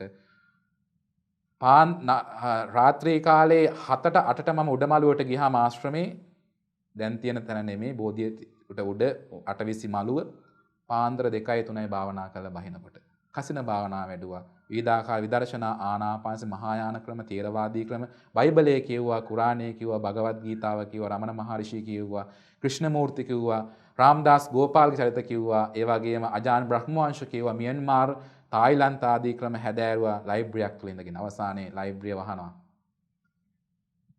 උඩින් නියෝගයක් එනවා ලයිබ්‍රරිය වහන්න කියලා. ඒ හේතුව මම ලයිබ්‍රරිය වැඩියෙන් පාවිච්චි කරනවා. කවුද කිව්වේ ලයිබ්‍රරිය වහන්න කියලා? උන්වහන්සේ.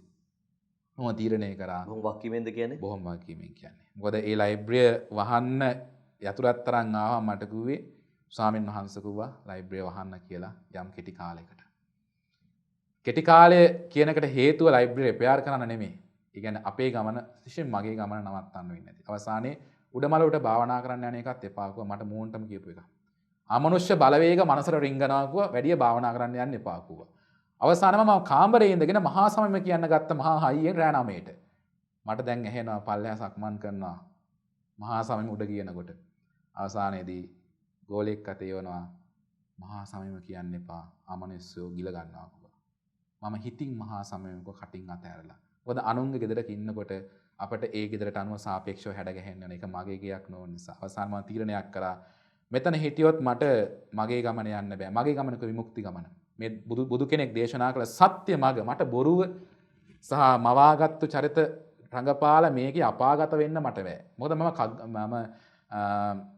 මහා අග්ගික්ඛන්දෝපම සූත්‍රය හොඳට කියවලා තියෙනවා. භික්ෂුවක් දුසිල්වත් හිටියොත් යකඩ ගිනියම් වෙච්ච යකඩ බෝල ගිල ගන්න එක හොඳයි අපා යනවට වඩා දුසිල්වත්ව ඉන්න එකේ ඵල විපාක බුදු කෙනෙක් දේශනා කරා. අවසානයේ මම සෙව්වේ ඒකයි සිල්වත්කමවත් දුසිල්වත්කමවත් නෙමේ සත්‍ය. සත්‍ය.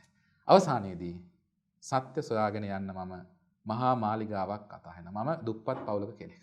මගේ අම්මා තාත්තා දුප්පත්. සහෝදරයෝ දුප්පත්. නමුත් අපි දුප්පත් වුණා ණය වෙලා ජීවත් වෙච්ච කට්ටිය නෙමෙයි ආත්ම පෞරුෂයක් තියාගෙන එදා වේලත් එක්ක යම් සරල ජීවිතයක් ගත කරා. අම්මා තාත්තා මට අවුරුදු 25ක් ඉගැන්නුවා. කන්න දුන්නා. සාසනෙන් අපට මට කන්න දුන්නේ නැහැ. සාසනය මාව ඉගැන්නුවේ නැහැ. දැන් අද දිහා බැලුවාම සාසනය ඉගෙනගෙන සාසනයෙන් කාලා මොනවද මේ කරන්නේ? එතනයි ප්‍රශ්නේ තියෙන්නේ. අවසානයේ මම දෙමව්පිය මාව උසමහත් කළ අවුරුදු 25ක් වෙනකන් මාව සාසනයට අතහැරියේ ඒගොල්ලන්ගේ පරමාර්ථයක් තුනේ මම භික්ෂුවක් වශයෙන් දකින්න. නමුත් මම කියන්නේ මම සාසනයට නෑ සාසනය මට නෑ. අවසානයේදී කතාව මම තවත් පැතිකඩකින් මම ආරම්භ කරනවා. මම මෙතන අතාරිනවා. විහාර අධිකාරීකම ඕනත් නෑ. මම අවසානයේ උන්වහන්සේ ගාලු වැඩියාම මම තීරණය කරා මම මෙතනින් යනවා කියලා. මම චිත්‍ර ඇඳලා තුන මම චිත්‍ර ටික විතරක් ගලව ගත්තා. ඒක හොරකමක් නෙමෙයි. චිත්‍ර 40ක් විතර තිබුණා. ඒකේ පළවෙනි එක්සිබිෂන් එක ඕපන් කරන්නේ සෝමාලිසිංහ මැතිනිය. එතනත් ලොකු ප්‍රශ්නයක් වුණා. එතෙන්දී එක්සිබිෂන් එක ප්‍රමාද කරනවා. මොකද පොඩ්ඩක් විනාඩි 5ක කාලයක් පමණයි දුන්නේ. මොකද එතනින් මාව හයිලයිට් වෙයි කියන ප්‍රශ්නයක් ආවා. අසන චිත්‍ර ටික මම ගලවගෙන කැබ් එකකට දාගත්ත වෑන් එකකට. මම යන තැනක් දන්නේ නැහැ. අවසානයේ මට පෙරයම් රාත්‍රියේ පිරිදුවේ ශ්‍රී ධම්ම ස්වාමීන් වහන්සේ බ්ලැන්ක් චෙක් එකක් දෙනවා. බ්ලැන්ක් චෙක් එක ඕන ගානක් දාගන්න උන්වහන්සේ හිතුවා සල්ලි වලින් නවන්න. අවසානයේ මම බ්ලැන්ක් චෙක් එක මට දුන්නා. මම ඒකත් ප්‍රතික්ෂේප කළා. මම පාත්‍රයට වැඳලා කැබ් එකට නගිනවා. එතනදී ගොළු මහත්මයෙක් හිටිය ආශ්‍රමේ ගොළුවා ඒ ගොළු මහත්මයා කියනවා ඒ කියන්නේ ගොළු භාෂාවෙන් යන එක හොඳයි කියලා. එයා දන්නවා ඇත්ත කතාව. අවසානයේ මම ගොළුවට කිව්වා මම යනවා කියලා. ආශ්‍රමයේ කිසිම දේපලකට හානියක් නොකර කිසිම දෙයක් හොරකම් නොකර ආත්ම පෞරුෂයෙන් යුක්ත මගේ දෙයක් මම රැගෙන සිවුරක් පමණක් මම රැගෙන රුපියල් 2000ක් අතේ තියාගෙන පාට වැස්සා. මම දන්නේ නැද මම කොහෙද යන්නේ කියලා. කැබ් එකේ ඩ්‍රයිවර් අහනවා කොහෙද යන්නේ කියලා. මම කිව්වා මම දන්නේ නෑ අයියේ කියලා. එයා මගේ දිහා බැලුන එක S2 ලොකු කළා වගේ. අවසානයේ මම ඇත්ත කතාව කිව්වා. හැබැයි ඒ වෙනකම් මට ගුරුවයි කියන්නා වූ ඒ හාමුදුරුවෝ නිකන්වත් කෝල් එකක් දුන්නේ. කොහෙද මේ යන්නේ? මොකක්ද මේ වුනේ? මම එනවා හොයාගෙන. හැබැයි මම ඒක වීරියවන්ත කරගත්තා. නුඹ නොසොයන තාක්කල් මම සොයනවා. නුඹ සොයන තාක්කල් මම සොයන්නේ. යමෙක් මා ගැන නොසොයන තාක්කල් මම සොයනවා. හැබැයි මා ගැන සොයන්න ගත්තොත් මම සොයන්නේ. ඒම පදනම් කරගෙන අවසානයේ පැය 12ක් තර වටේ රවුම් කැරකැවිලා ඩ්‍රයිවර් මහත්මයා කියන ස්වාමීන් වහන්සේ මගේ ගෙදර ඉන්න දවසක් මට හිත හදාගත්තා. අයිමත් මට එක දවසකට වහලක් හම්බුණා. ගෙදර ගිහිල්ලා ඒගොල්ලෝ ඉන්න කාමරය අයින් කරලා මට දුන්නා. මම එදා ඇඳේ ඉඳගෙන රැය පහන් කළා නිදා ගන්න. මම කොහොමද නිදාගන්නේ? මම කල්පනා කරා මම හෙට යන්නේ කොහොමද? හැබැයි මම අද ජීවත් වෙන භික්ෂුවක් වශයෙන්. අවසානයේ පුරා රාත්‍රියක් පුරාවට ඒ ඩ්‍රයිවර් මහත්මයා කතා කරලා කඩුවල පැත්තේ පන්සලකට මාව පහළ බෝමිරි පන්සලකට මාව රැගෙන යනවා. පන්සල මම කියන්නේ. එතෙන් රැගෙන ගිහලා මාව බාර දුන්නා. මොකද එතුමට ටිකක් වදයක් කරන භික්ෂුවක් ඉන්න කෙනේ. අවසානයේ එතන මම දවස් 2ක් 3ක් ඉන්නකොට එතන යම් නිදන් ප්‍රශ්නයක් එන වගේ හැඩක් මට දැනුණා. රෑ මාව නැකිටවලා අඬ ගහනවා එළියට එක සාමින් වහන්සේ නමක් සහ ගිහියෙක් එන්න කිරි කලයක් නාන්න කියලා රෑට. මගේ ජීවිත කාලයට කිරි නාලා දුන්නේ කිරි බිල්ල විතරයි දෙන්නේ කිරි නාන්න. මං කල්පනා කරා වෙන දේ වෙන්නේ හොඳටනේ කිරිත් නා ගන්නවා. කිරි නාගත්ත රෑ උදේ පාන්දර මං එතනින් පිටත් වුණා. මම දන්නවා දැන් කිරි නාලා මොකටද මේ යන්නේ කියලා. එතනින් මම පිටත් වෙන්න මට යන්න තැනක් නැහැ. අවසානයේදී මම තවත් යාළුවෙක් ගෙදර මම නවතිනවා දවස් 2 3ක්. එසේ මම සිතාගෙන දවසින් දවස ජීවත් වෙනවා වැඩ ඉන්නවා හිට ගැන නොසිතා. අවසාන මගේ නැවත වාරයක් මම මගේ හොඳම මිත්‍රයෙකුට මගේ භික්ෂු ජීවිත මිත්‍රයෙකුට මම කතා කරලා ඇත්ත සිද්ධිය කිව්වහම මම නම කියන්නේ කම්මැලි වෙන්නේ අකමැති වෙන්නෙත් නැහැ රුක්ෂාන් ද සිල්වා කියන මහත්මයා. දැනට ටිකක් දක්ෂ ගායකයෙක්. මම ආශ්‍රමයෙන් නික්මෙන සින්දුවකුත් හාමුදුරන්ට ලියලා. ඒ සින්දුව ලිව්වේ මම උන්වහන්සේගේ චරිතය ගැන ලිව්වේ. අනේ ඇයි මම අද අසරණ වෙලා. එසේ මම කිව්වේ ඔබ තුලින් මම සත්‍ය දකින්න වෙලා ඇයි මම අද අසරණුනේ කියන කාරණාව සින්දුවකින් මම උන්වහන්සේට ලිව්වා. ලියලා මම උන්වහන්සේට ඒක තාම බාර දුන්නෙත් නැහැ. අවසානයේදී ඒ රුක්ෂාන් කියන තරුණ මහත්මයා අම්මගේ රත්තරන් බවට ගුවස් කළා 80000කට පිළියන්දල ගැඩබුවාන සිරිමල් වෙනේ ගෙයක් මට අරන් දුන්නා තනිකම. මට නිකන් නිවන් දැක්ක වගේ සුවයක් ලැබුණා. ස්වාධීනව කාලයක් ඉන්න පුළුවන් මාස 6කට මට තැනක් ලැබුණා. මම එතෙන්ට ආවේ ට්‍රැවල් එකකින් ඇවිල්ලා බැස්සා. ගෙදර පුටුවක්වත් මේසයක්වත් කෝපයක් නැහැ. ගෙයක් තියෙනවා. ගේ ඇතුළට ගියාම අවසානයේ ට්‍රැවල් එකට දෙන්න සල්ලි තිබුණෙත් නැහැ. ඒ මහත්තයා ට්‍රැවල් එකේ සල්ලි ගත්තෙත් නැහැ. ට්‍රැවල් එකේ රියදුරු මහත්මයා මට දානි පැකට් එකක් ගෙනත් දුන්නා. ඒ පැකට් එක මම පුදුමාකාර කුසගින්නකින් ඉක්මනින් වළඳන්න ගත්තාම පැකට් එක ඔතපු කවරේ තියෙන්නේ පත්තරේ සෝමහාඳුරුන් චෛතාපදානය. සෝමහාඳුරු ඉඳ දුක් ගැන ඒක ලියලා තියෙනවා. ඒකම මට පන්නරයක් වුණා. මේක මොකක්ද කියලා මම හිතුවා. අවසානයේ බත් ටිකත් මම වළඳලා දැන් මම කල්පනා කරනවා ගයක් හිස් ගයක් තුල ඉඳගෙන මම මොනවද කරන්නේ. අවසානයේ මාස 6ක් මම ඒ හිස් ගයක් තුල ඉන්නවා අධිකව භාවනා කරා. මා ගැන සොයා ගන්න. ගෙදර ඇත්තු මට අවවාදයක් දුන්නා. දවල්ට දොට්ට බහින්න එපා. මේ හොරෙන් තමයි ඉන්න ඕනේ. ඇයි භික්ෂුවක් නේ ඉන්නේ. දවල්ට දොට්ට බහින්න එපා. රැයට පුළුවන් නම් එළියට වඩින්න. අවසම රෑ 10 11න් පස්සේ තමයි එළියට වඩින්නේ කකුල් දෙකේ හිරි අරගන්න. මොකද එහා පැත්තේ තියෙන බියුටි සැලූන් එක. පාන්දර 3ටත් එනවා මනමාලියෝ අන්දන්. ඉතින් මම පිරිත් කිව්වත් ඒ කට පියාගෙන ඉන්න ඕන මනමාලිය අන්දන් යනකම්.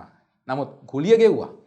අවසානයේ මා දවසක් මාස 5ක් 6ක් වෙනකොට මා බිත්තිත් එක්ක කතා කරන්න පටන් ගත්තා. මොකද ඒ තරමට මගේ මානසික වශයෙන් පීඩනය උපරිම තලයකට. බිත්තිත් එක්ක හයියෙන් කතා කරා. ඊට පස්සේ ගේ අයිතිකාර නෝන අහනවා ස්වාමීන් වහන්සේ ඊයර කවුරුත් හිටියද? මම උත්තරයක් දෙන්න ගියේ නෑ. දවසක් මම බුද්ධ පූජාවට යන මම හැමදාමත් බුද්ධ පූජාවට පෑන් එකක් විතරයි මට දාණය හම්බෙන්නේ. දානේ ඒ නෝනා කඩලට එකක් කඩල ගොට්ටක් පූජා කරනවා. ඒක තමයි මම තුන් වේලටම තියාගත්තේ. වේල තුනක්. මම දෙකක් කියන්නේ නෑ බොරුවට. මම උදේටත් එයින් කඩලට 100ක් විතර වන්දනවා. දවල්ටත් තියාගන්නවා රැටත් තියාගත්තා. මොකද අධිකව මානසික පීඩනය සහ පුදුමාකාර කායික විඩාවක් අවසානයේදී දවසක් උදෑසන මම පෑන් එකක් පූජා කළ බුදු පිළිමයට මා දන්නේ මා ක්ලාන්ත වෙලා වැටිලා. අධිකව විඩාව තෙහෙට්ටුවත් එක අවසානයේ මම ඇහැරෙන්නේ ජනේලෙන් ආපු ආලෝක ධාරාව හිරු කිරණ මගේ මූණට වැදුනහම මම නැගිට්ටා. මම මැරෙන හිටියත් කවුරුවත් දන්නේ නැහැ. අවසානයේදී මා තීරණය කරනවා මෙතනින් මම අනිවාර්යෙන් සිවුරු වරිනවාමයි. මොකද මේ දැන් රබර් පටියක් ඇදලා අන්තිමට වදින්න ගියාම කැඩෙනවනේ. ඒ නිසා මේ දැන් මං හිතුවේ මේ මට්ටමට දැන් මං ඇවිල්ලා ඉන්නේ. අවසන මම අයිමත් ඒ ළමයාට ඒ යාළුවට කතා කළා රුක්ෂාන් දැන් නම් මගේ ඉවසීමත් ඉවරයි ඔක්කොමත් ඉවරයි සත්‍යත් මට එපා අසත්‍යත් එපා බොරුවත් එපා ඇත්තත් එපා නිවනත් මට එපා. එසේ කියද්දී ඒ තරුණ මහත්මයා අඬන්න ගත්තා. මොකද ඒ තරුණ මහත්මයා රැයට ඇවිල්ලා කොස් ටිකක් මට උයලා පූජා කරනවා. මොකද දෙවේලටම කාලා නැහැ වන්දලා නැහැ. තේකට කහ ටිකක් වක් කළා දීලා අකුරු කෑල්ලක් එක ධර්ම සාකච්ඡාවක් පැවැත්තුවා. අවසානයේදී මම කිව්වා මට පුළුවන් නම් පින් සිද්ධ වෙයි මට ඩෙනිමක් ගෙනත් දෙන්න. මොකද මට අරන් ඩෙනිමක් මම තමයි ඉල්ලුවේ. ඩෙනිම ටී-ෂර්ට් ටික අවසානයේදී එතුමා කැමතුනේ නැහැ මම සිවුරු වරින්නවට. අවසානයේ එතුමා ගලිගමුවේ ඥානාදීප ස්වාමින් වහන්සේට කියලා මේ සිද්ධිය මම නමත් කියනවා. උන්වහන්සේගේ ගුරු හාමුදුරු නමගේ පන්සලක් මට සූදානම් කරා අලව්ව බෝය වලාන. හැබැයි ගලිගමුවේ හාමුදුරුවොත් මාව දැක්කේ පිටිදුව හාමුදුරුවන්ගේ කෝණේ. ඔය සමාජයේ රැල්ලක් තමයි පිටිදුව හාමුදුරුවෝ ටිකක් ඇලර්ජික්නේ. ටිකක් නෙමෙයි 90ක් ඇලර්ජික් සමස්ත සාම්ප්‍රදායික පන්සල් පද්ධතියට. ඒ කෝණෙන් මාව දකිනවා. ඉතින් අර මේක මගේ ලොකු අවාසනාවයි. මම යන තැන මගේ බෙල්ල කැපුණේ ඒ නිසා පිටිදුවගේ ගෝලයෙක්නේ කිව්වේ පිටිදුවගේ බඩක් ඇවිල්ලා ඉන්නවා කියලා. මේ ශාසනයෙන් ආපු වචන අපි කොහොමද විශ්වාස කරන්නේ රහත් බඩු ඇවිල්ලා මෙහෙත් රහත් වේද දන්නේ. ඉතින් ඇයි මෙහෙම කරේ? මම අහන්නේ ඉස්සරේ.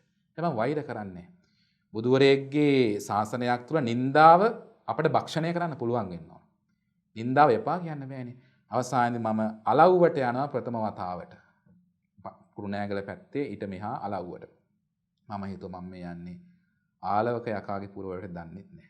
ආලවක සූත්‍රෙකුත් වෙනනේ. අලව්වට බැස්සහම මම මේ පාලම ගාව දැක්ක ලොකු කටවුට් එකක් තිබුණා. ඒකත් මට මතකයි. සාන්ත බණ්ඩාර මහත්මයාගේ කටවුට් එක. අවසානයේදී මම ඒ පන්සලට ගියා හරිම දුෂ්කර පන්සල. ඊට පස්සේ ස්වාමින් වහන්සේ මාව පිළිගත්තා. පිළි අරගෙන කිව්වා මට නම් ඉතින් ඔය කොළඹ සැප පහසු ටික මට දෙන්න බෑ කිව්වා. මම කිව්වා මට සැප පහසු නම් ඕනේ ඉන්න තැනක් තුනක් ඇති. පාරක සිවුරේ පාටත් වෙනස් කරන්න ඕන කිව්වා. ඒ කියන්නේ නිකාය මොකක්ද කියලා ඇහුවා. මොකද මම ඇහිබම වවන් ඉන්නවා. වවන් ඉන්න තහනම් මල්වත්ත අස්ගිරි වල වවන් ඉන්න බෑ. අඩුකුලේ තමයි වවන් ඉන්නේ. එහෙම තමයි මම අහලා තියෙන්නේ. මම වැරදි නම් මම වැරද්ද පිළිගන්න කැමතියි. අඩුකුලේ කුල ටික මේක වවන්න ඕන. අර කුල දෙක ඒක ගාන්න ඕන. හැබැයි මම ගාන්න ගියෙත් නෑ. වවන්න ගියෙත් නෑ. වෙවිලා තියෙනවනේ. අමුතු වවන්න ඕනේ නෑනේ. හැබැයි මගේ ඇහිබම බෑවහම මට S2ට පුදුමාකාර කඳුළු වෙනවා. ඒ කියන්නේ අර කුණු ගිහිල්ලා S2 විඩාවා. ඒ නිසා මම ඇහිබම බාන්න යන්නේ. අසන ඇහිබම ටිකක් බාන්න ඕන කිව්වා. හැබැයි මම කිව්වා අනේ ස්වාමීන් වහන්සේ මට ඒක නම් කරන්න. මගේ සෞඛ්‍ය ප්‍රශ්නයක් තියෙන ඇස්වල. එහෙනම් කවන්නේ. අවසානයේදී පොඩි නම සරණ කියන පොඩි ස්වාමීන් වහන්සේ නමක් හිටියා. ගිලම්පස් එකක් ගේන්න කිව්වා. අවසානයේ ලොකු කෝප් එකකට ලොකු කහට එකක් දාන් එනවා. දැන් මම දැක්කා. අවසානයේ මම කහට එක භාගයක් බොනකොට මම දැක්කා අත් දෙකේ ඇඟිලි 10 මාක් එක කෝප්පේ තියෙනවා. එන අතේ කුණු කෝප්පේ වැදිලා. අල්ලන් ආපු හැඩයටම අත් දෙකේ මාක් එක තියෙනවා. ඒත් මම ගානක් ගත්තේ නැහැ මම බිව්වා. අවසානයේ 3 කාලක් බොනකොට ඇතුලෙන් මතුවෙනවා හාල් මැස්සි. තේගේ. මං හිතුවා මේක නවකවාදියක්ද මොකක්ද දන්නේ නැහැ. හැබැයි වැරදිලා වැටුණාද දන්නේ නැහැ. හැබැයි මහාල් මැස්සෙක් තේකට වැටෙන විදියක් නැහැනේ. හැබැයි 3 කාලක් මම බීලා. අවසානම එතනින් ආරම්භ කරනවා ග්‍රාමීය පන්සල් සංස්කෘතියේ අභ්‍යාසය. දැන් ඉහළ පෙළේ තියෙන මහේ ශාක්‍ය පන්සල් වල දැකගෙන ඒ කියන්නේ මහා සුපෝකභෝගී ජීවිතයක් ගත කරලා ඒකත් අතහැරලා දැන් අත්තකිල මතාන යෝගයට මේ වැටිලා තියෙන්නේ. හැබැයි මම රබර් බෝලේ වගේ බම්පෙනවා විතරයි. කුඩුනේ නැහැ, පැලුනේත් නැහැ. ඔහොම යනකොට මට පුංචි කාමරයක් දුන්නා ඒ ස්වාමින් වහන්සේ. ටීවී එකකුත් ගෙනත් දුන්නා. ලොකු මේසයක්. මං කරේ ටීවී එක ඉස්සෙල්ලාම එළියට දැම්මා. උන්වහන්සේට ප්‍රශ්නයක්. මං ඇඳත් එළියට දැම්මා. ඇයි අහනවා දැන් කොහෙද නිදාගන්නේ? මං කිව්වා මට බිම හොඳයි. බිම ප්‍රශ්න. මොකද මං හොඳ සුපෝගෝපෝගේ ඇඳවල නිදාගෙන තිබුණේ. ටීවී නෙමෙයි හැම දෙයක් මේකේ ආශ්‍රමයේ තිබුණා. මම ඉතින් බාත්රූම් එකෙත් ආශ්‍රමයේ හොඳ මල් තියලා ලස්සනට හදලා තිබුණු තැනක්. උණු වතුරද හැම දෙයක්ම තියෙනවා. අවසානයේදී ගමේ පන්සලේ ලිඳෙන් නාගන්න තිබුණේ. මා කලේ ටීවී එකත් අයින් කළා ඇඳත් අයින් කළා මම බිම පැදුරක් දාගෙන මම සැතපෙන්න ගත්තා. මං කල්පනා කරා මෙතනින් මං කොහොමද ජීවිතය ආරම්භ කරන්නේ. මට මතකයි ඒ ගමේ උපාසකම්මලා කුඹුරට ගිහිල්ලා එනකොට මඩ ගඳත් එක්ක peer ගෙඩියක් රෙද්දස් රෙද්දේ ගැටයක් ගහලා අරගෙන හඟවාගෙන ඇවිල්ලා මට පූජා කරනවා. ඒ නියපොතු දිහා බැලුවාම කළුම කළු පාටයි. මඩ පදන් වෙලා මඩයි කුණුයි ඔක්කොම හැබැයි මම ඒක peer ගෙඩිය අරගෙන නියපොත්ත කළු නියපොත්ත අමතක කළා මම peer ගෙඩිය කෑවා. හැබැයි පිලී ගඳකුත් එනවා. ඇයි වෙලේ මඩ. මම අතීතයේ මෙනෙහි කරා ආශ්‍රමයේ ඉන්නකොට රතු පාට නියපොතු මම දැක්කේ. නළු නිලියෝ වගේ මිනිස්සුනේ. දැන් මම දකිනවා කුණු පිරිච්ච නියපොතු. හැබැයි මම ඒ සියල්ල කෑවා. මට වමන ගියෙත් නෑ. අවසානයේදී බත් එක අරන් ආවත් මඩ ගඳ තමයි එන්නේ. ගොවියෝ. හැබැයි මම ඒක මඩ ගඳ දිහා බලලා දාන ප්‍රතික්ෂේපණය ඒකට මම පුරුදුනා. අවසානයේ එහෙම යනකොට පන්සලේ රැල්ල වෙනස් වුණා. ඔන්න සුනාමියක් එන්න ආපු කාලේ. ලොකු හාමුදුරන්ට ප්‍රශ්නයක් වුණාම වැඩ ඉන්න එක සමාජයේ ගමේ හැමෝම මාත් එක්ක එකතු වෙන්න පටන් ගත්තා. විශේෂයෙන්ම තරුණයෝ. ඇත්ත නැත්ත පහදා දෙනකොට ස්වාමින් වහන්සේ මට කිව්වා දැන් යන්න කාලේ හරි කිව්වා. මං ගෝ ඇයි කියලා. නෑ මෙතන හිටියොත් මේක නිකායවල දෙකක් වෙනවා කිව්වා. මං කොහොමද මට කාලයක් දෙන්න කියන්නේ. අවසානයේ උන්වහන්සේ නොකියා කියන්න ගත්ත දැන් යන්න අවසානයේ පිරිත් දාන්න එපා කිව්වා. බෝධි පූජා තියන්න එපා කිව්වා. පලා නොකිය පලා නොකිය නෙමෙයි ගල් ගැහුවා වගේ වැඩක් කළා. අවසානයේ මිනිස්සු මට බාත්රූම් එකක් හදලා දෙනවා. ඒකට හේතුවක් තිබුණා. මම නාන්න යනකොට ලිඳට මේක ඇත්ත කතාවක්. මේ ඉරහඳ තාරකා සාක්ෂි. මොකද මට අමුතුවෙන් මට ලයික් ගානක් ගන්නවත් ප්‍රසිද්ධ වෙන්නවත් උණක් මට නැහැ. මට ඒ අවශ්‍යතාවයක් නැහැ. හැබැයි ඇත්ත කියනවා. ඒ ඇත්ත කියනකොට පුපුරලා යනවා. මේ පුපුරලා යන එක ප්‍රසිද්ධියක් නෙමෙයි. බුදුහාමුදුරුවෝ පුපුරලා ගියානේ. අවසානයේදී පොඩි හාමුදුරුවෝ ලව්වලා ඒ ලිඳට මුත්‍රා කෙරෙව්වා. මුත්‍ර වතුර තමයි මම නාලා තියෙන්නේ. හැබැයි මට ඒක ප්‍රශ්නයක් වෙන්නේ නැහැ. අවසානයේ දායකයෝ මට ලක්ෂ එකමාරක් එකතු කරලා බාත්රූම් එකක් හදලා දෙනවා. හැබැයි පොරොන්දුවක් මම ස්වාමීන් වහන්සේ මෙහෙන් යන්න එපා. මේ සංක්ෂිප්තයක් මම කියන්නේ සාරාංශයක් කවරේ කතාව. මේක දිගහැරියොතින් පැය ගානක් මට දිගහරින්න අවශ්‍යතාවයක් නැහැ. මම දන්න අභියෝගات වෙනවා කියලා. මම අභියෝගයට බය වෙන්නේ නැත් අවශ්‍ය කිසිම අවශ්‍යතාවයක් මගේ මම චැලෙන්ජ් එකක් වශයෙන් අද දවසේ ඉන්නවා. ඒ නිසා ලක්ෂකමාරක් දල බාත්රූම් එක හැදුවාම බාත්රූම් එකේ බට බ්ලොක් කරා. එතනත් ප්‍රශ්න. එතනත් නාන්න වෙන්නේ නැහැ. අවසාන මම තීරණය කරා මම යනවා කියලා. මට ආරංචියක් ආවා එක ගිහි මහත්මයෙක් කරා ස්වාමින් වහන්සේ මේ මහත්මයා මට ඇවිල්ලා අඬ කෝ ස්වාමින් වහන්සේ මෙහින් ඉක්මනටම යන්න මං කෝ ඇයි උපාසක මහත්තයෝ නෑ ඉක්මනටම යන්න යට කුමන්ත්‍රණයක් යනවා ඔබ වහන්සේට වස දාන්න දානෙට. ඒක තමයි මගේ ජීවිතේ කම්පනය සහ ප්‍රකම්පනය කරපු අවස්ථාව භික්ෂු ජීවිතේ. ඇයි මෙහෙම කරන්නේ භික්ෂුවකට මම ගෑනුත් එක්ක නොහිටිය නිසාද මම අහන්නේශරයි. මම ගංජා සුරුට්ටු සිගරට් උරන්නේ නැති නිසාද මං භික්ෂුවක් කියලා රැකියාවල් නොකරන නිසාද මම විහාර දේපල පාලනය නොකරන නිසාද මම විහාරාධිපති කෙනෙක් නොවන නිසාද මට පන්සලක් නැති නිසාද මම සත්‍ය හොයන හින්දාද එච්චරයි මම ඇහුවේ. අවසානයේ මම බුදුහාමුදුරුවෝ ගාව වැටිලා ඇඬුවා පැයක් විතර කාමරේ. මම හොරෙන් ඇඬුවේ මම පෙස් ප්‍රසිද්ධිය නන්නේ. අන්නලා මට ගියා බුදුහාමුදුරුවෝ මට මග පෙන්වන්නකෝ යන්න. අවසානයේදී මම එතනින් යන්න තීරණය කරාම මම යන දවසේ මට ඉතුරුනේ පොල් තෙල් බෝතල් 150ක් විතරයි කාමරේ. මිනිස්සු පහම් පත්තු කරන පොල් තෙල් ගෙනාව. එච්චරයි මගේ දායාදය.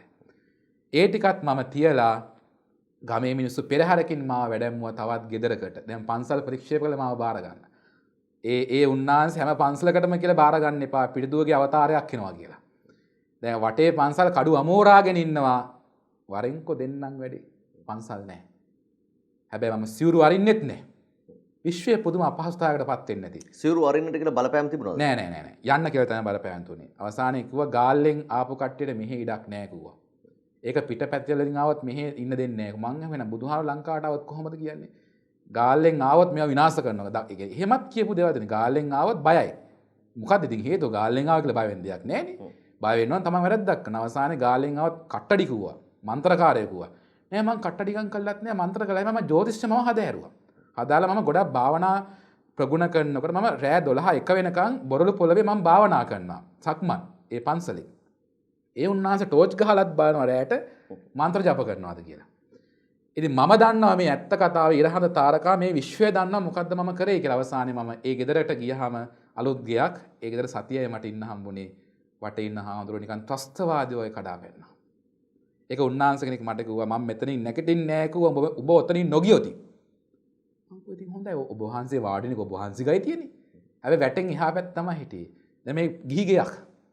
අවසානයේ තවත් ස්වාමින් වහන්සේ නමක් කියලා අධිකරණ සංඝනායක කෙනෙක්. බීලාවේ මම ඇත්ත කතාව කියන්නේ වගකීම් බාර ගන්න බීලාවිල වෙරි මතින් මට කියනවා ඔබ මෙතනින් ගියේ නැත්තම් ඔබ යවන විදිය දන්නවා කිව්වා. ඒ කාලේ බෝවත්තේ ඉන්ද්‍රරතන හාමුදුරුවෝ ගිනි තියාගත්ත ගව ඝාතනය පිළිබඳ යම් ඒක මට හොඳට මතකයි. මමත් ඉන්ද්‍ර වංශ ඉන්ද්‍රරතන උන්වහන්සේ. මං කිව්වා තවත් පීඩනයක් කරන්න ආවොත් මමත් ගිනි තියා ගන්නවා. හැබැයි මම කිව්වේ ඒක ටිකක් විහිළුවට කිව්වේ. අර ස්වාමින් වහන්සේ කියනවා ඒයි බුන් තෙල් කෑන්නයක් ගෙනත් දීපන් මෙන්න මූට. මම හිතාගත්තා ඇයි මේ තරමට පහත් වෙන්නේ. අවසන් මන් තීරණය කරා නෑ මම මෙතනින් යනවාමයි. එහෙම සාසනෙන් යන්නේ නැහැ. මම කල්පනා කරා වෙන්නප්පුවේ ඉන්න කතෝලික මහත්මයා කෙනෙකුට අයිය මට පුළුවන් නම් තරක් හොයලා දෙන්න. අවසානයේ උත්තර හොයන්නේ ඉල්ලන්නේ උදව්ව කතෝලිකයෙක්ගේ. එතුමත් පැය ගාණක් ඇතුළත එතුමාගේ සංවිධානය කරා ගෙදර ඉන්න. අවසානයේ මම උදේ රාත්‍රියේ මේ වෙන්නප්පුව බලා පිටත් වෙනකොට උදේ අර ස්වාමින් වහන්සේ එකතු වෙලා ගිරිඋල්ල පොලිසියේ OIC එක්ක මේ ඇත්ත කතාව අද කියන්නේ OIC එක්ක කෙනවර ගෙදෙට්ට මාව ඇරස් කරන්න.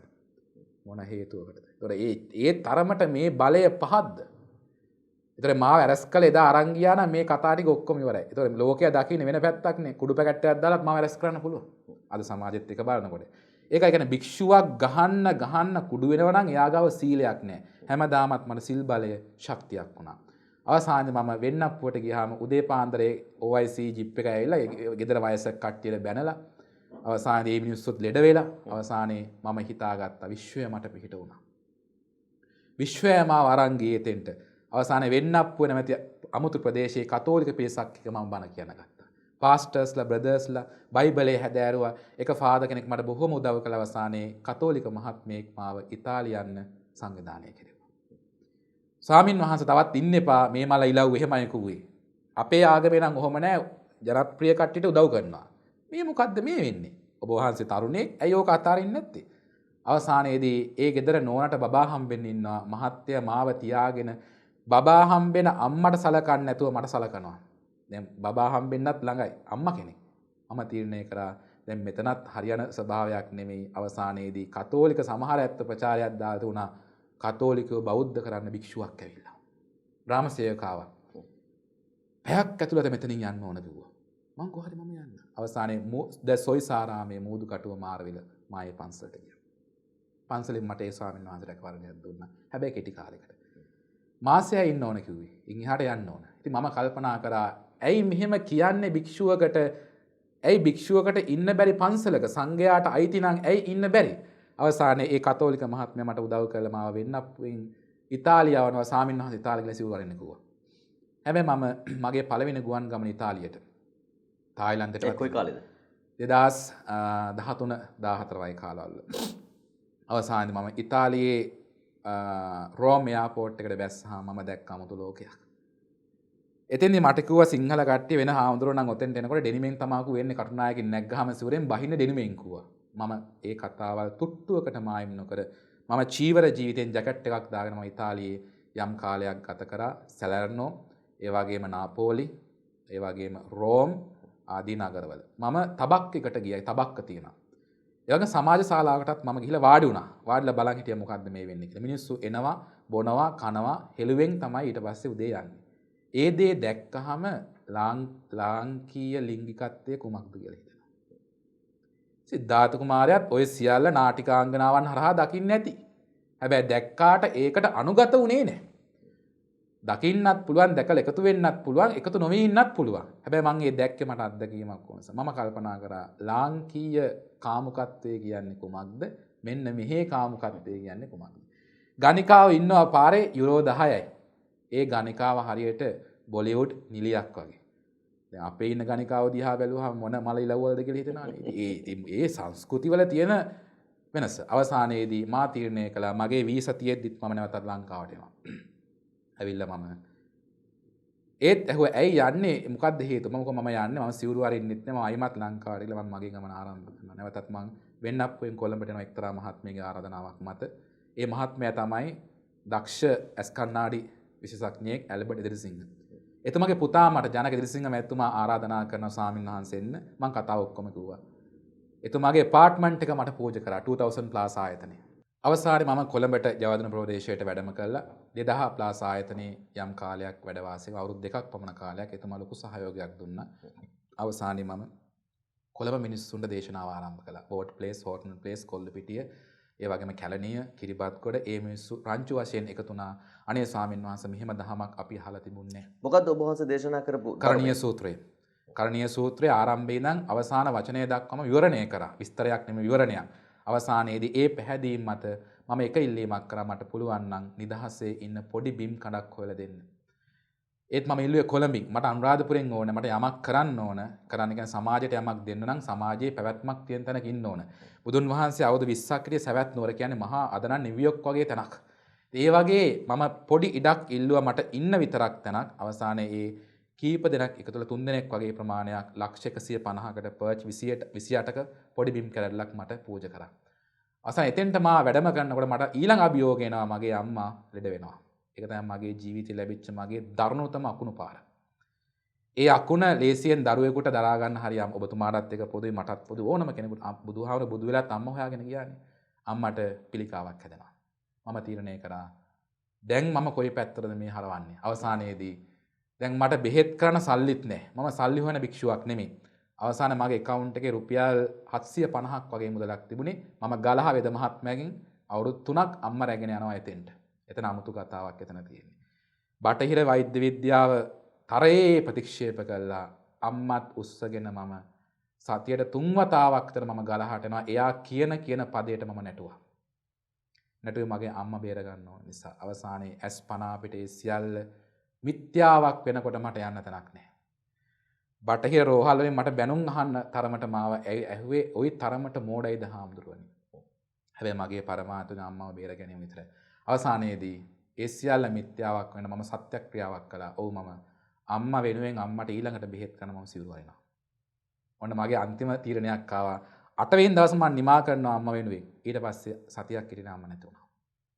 ඒ ප්‍රශ්නය සහ උත්තරයක් වශයෙන් දීලා ඒක සදහටම දැන් මේ ලෝකේ මට ඇති වෙන්න දෙයක්වත් නැහැ නැති වෙන්න දෙයක්වත් නැහැ. අවසානයේදී ඉන්න ඔය අභිනව ස්ථානයට ආවා වැඩම කළා.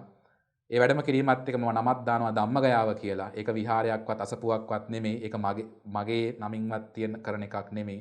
සමහර අයත් තමන්ගේ නම දාගෙන තමයි ඒක අරන් යන්නේ. නමුත් මේක ධම්මගයාව.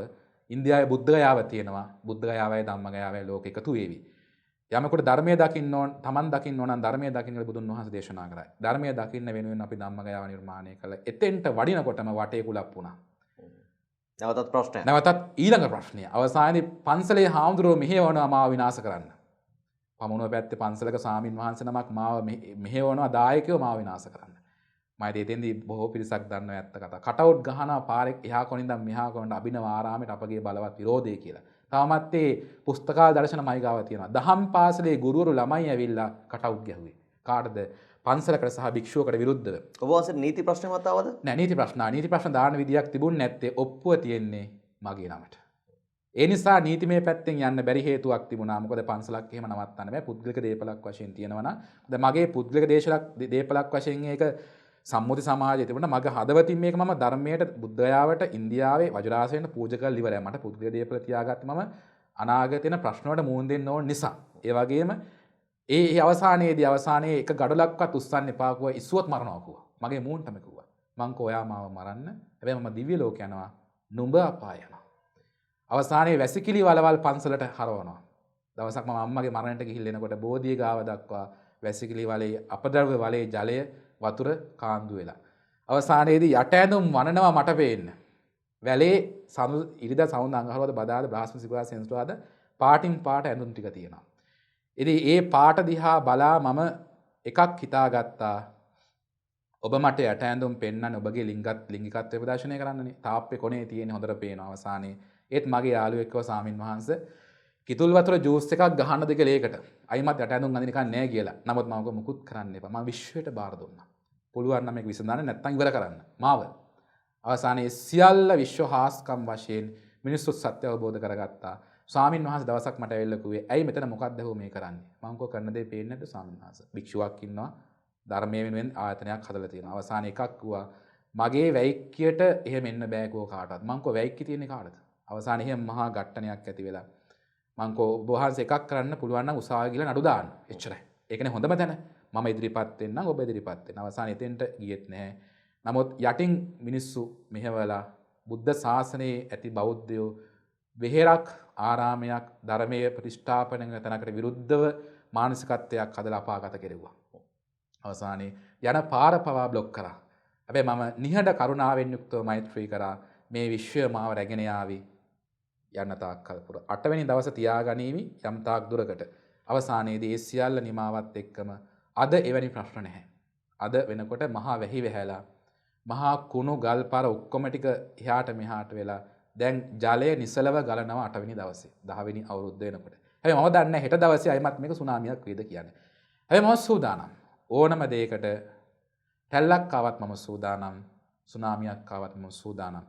ඒ සූදානම කියන්නේ ලහිරු මහත්මයෝ වෙරළ ශක්තිමත් කරා ඕනම අභියෝගයකට. ඒ නිසා මට ආරාධනා කරනවා විවිධාකාර රටවල් කීපයකින් එහෙ පදිංචිට එන්න කියලා. දැන් ඔය සමහර කට්ටිය මහා උදම්මානවනේ අපි අරහෙ ඉන්නවා මෙහෙ ගියා ජීවත් වෙන හොඳම තැන එහෙ. නමුත් පුළුවන් නම් අපි උපන් දේශයේ ඉපදිලා මේ මගේ රටට දෙයක් කළ මෙතනම මැරෙන්න පුළුවන් නම් අන්න ඔබ හෙළයෙක් ශ්‍රී ලාංකිකයෙක්. බුදුන් වහන්සේ බුදු වෙලා තවුසාවේ වැඩියා. තවුසාවේ ගිහින් කියනවා මේක තමයි හොඳම තැන කියලා මට ඉන්නේ. උන්වහන්සේ ඉපදුනේත් බුදු වුනේත් ඉන්දියාවෙමයි. ඇයි අද තියෙන සමහර උන්වහන්සේලා ඇමරිකාව පැත්තට ගියාම ඕස්ට්‍රේලියාවට ගියාම එංගලන්තයට ගියාම මේක තමයි හොඳම තැන. හොඳම තැන කියන්නේ ෆන් එකට හොඳම තැන. සත්‍ය අවබෝධයෙන් නෙමෙයි ඇත්ත කතාව ඕකනේ. මොකද මම ඉතාලි ගියාම දැක්ක දේවල්, ඒ වගේ විවිධාකාර රටවල් වලට ගියාම දැක්ක දේවල් දිහා බැලුවම නිදහස හොයාගෙන යනවා Tamanට ඕන දෙයක් කරන්න පුළුවන් පරිසරයක්. බුදු කෙනෙක් බුදු වෙලා සහ ඉපදිලා බුදු වෙලා පින්වන් පාන එකම එක තැනක කොදෙව්වක දීපයක. එසේනම් අපටත් පුළුවන් නම් මගේ නිවන පින්කෙත හෙළ රන්දරනේ යලි උපදින්නට හේතු වාසනා වේවා. මම හැමදාම හිතන්නේ එච්චරයි. පින්කෙත හෙළ රන්දරනේ යලි උපදින්නට හේතු වාසනා වේවා. මේ මගේ රට බුදුන් වහන්සේ තෙවරක් වැඩිතර අපට පුළුවන් නම් මෙතනම විප්ලවයක් කළ මේක හදාගන්න පොඩ්ඩක් මේක මේ මලකල ටික පොලිෂ් කරන්න විතරයි තියෙන්නේ. ඒ නිසා හරි පාලකයෝ නෙමෙයි හරි පාලකයන් නෙමෙයි ලහිරු මහත්මයා අපි හොයන්න ඕන හරි ජනතාවක්. හරි ජනතාවක් රටක ඉන්නවා නම් පාලකයෝ බේටම හරි වෙනවා.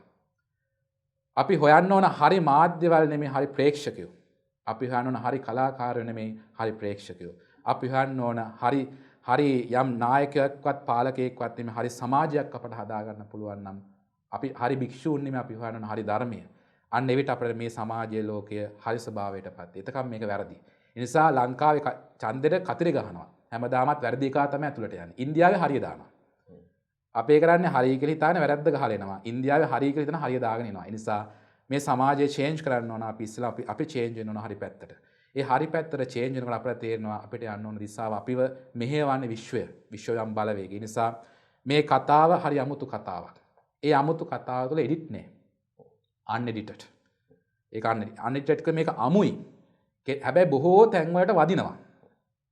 අයිමත් මන් දන්නේ හෙට මේක ගියාට පස්සේ අයිමත් අවි අමෝරාත් දන්නේ නැහැ. හැබැයි මොන අවි අමෝරුවත් මල්ටි බැරල් එකක් මගේ පැත්තට එව්වත් මම දන්න මම කියවනේ වෙරළ හදලා ඉවරයි කියලා. ඒ නිසා මට මේක නැති වෙන දෙයක්වත් නැහැ, ඇති වෙන දෙයක්වත් නැහැ. අයිමත් මම මේ 8 වෙනි දවස් වෙනස් කරන්නේ නැහැ.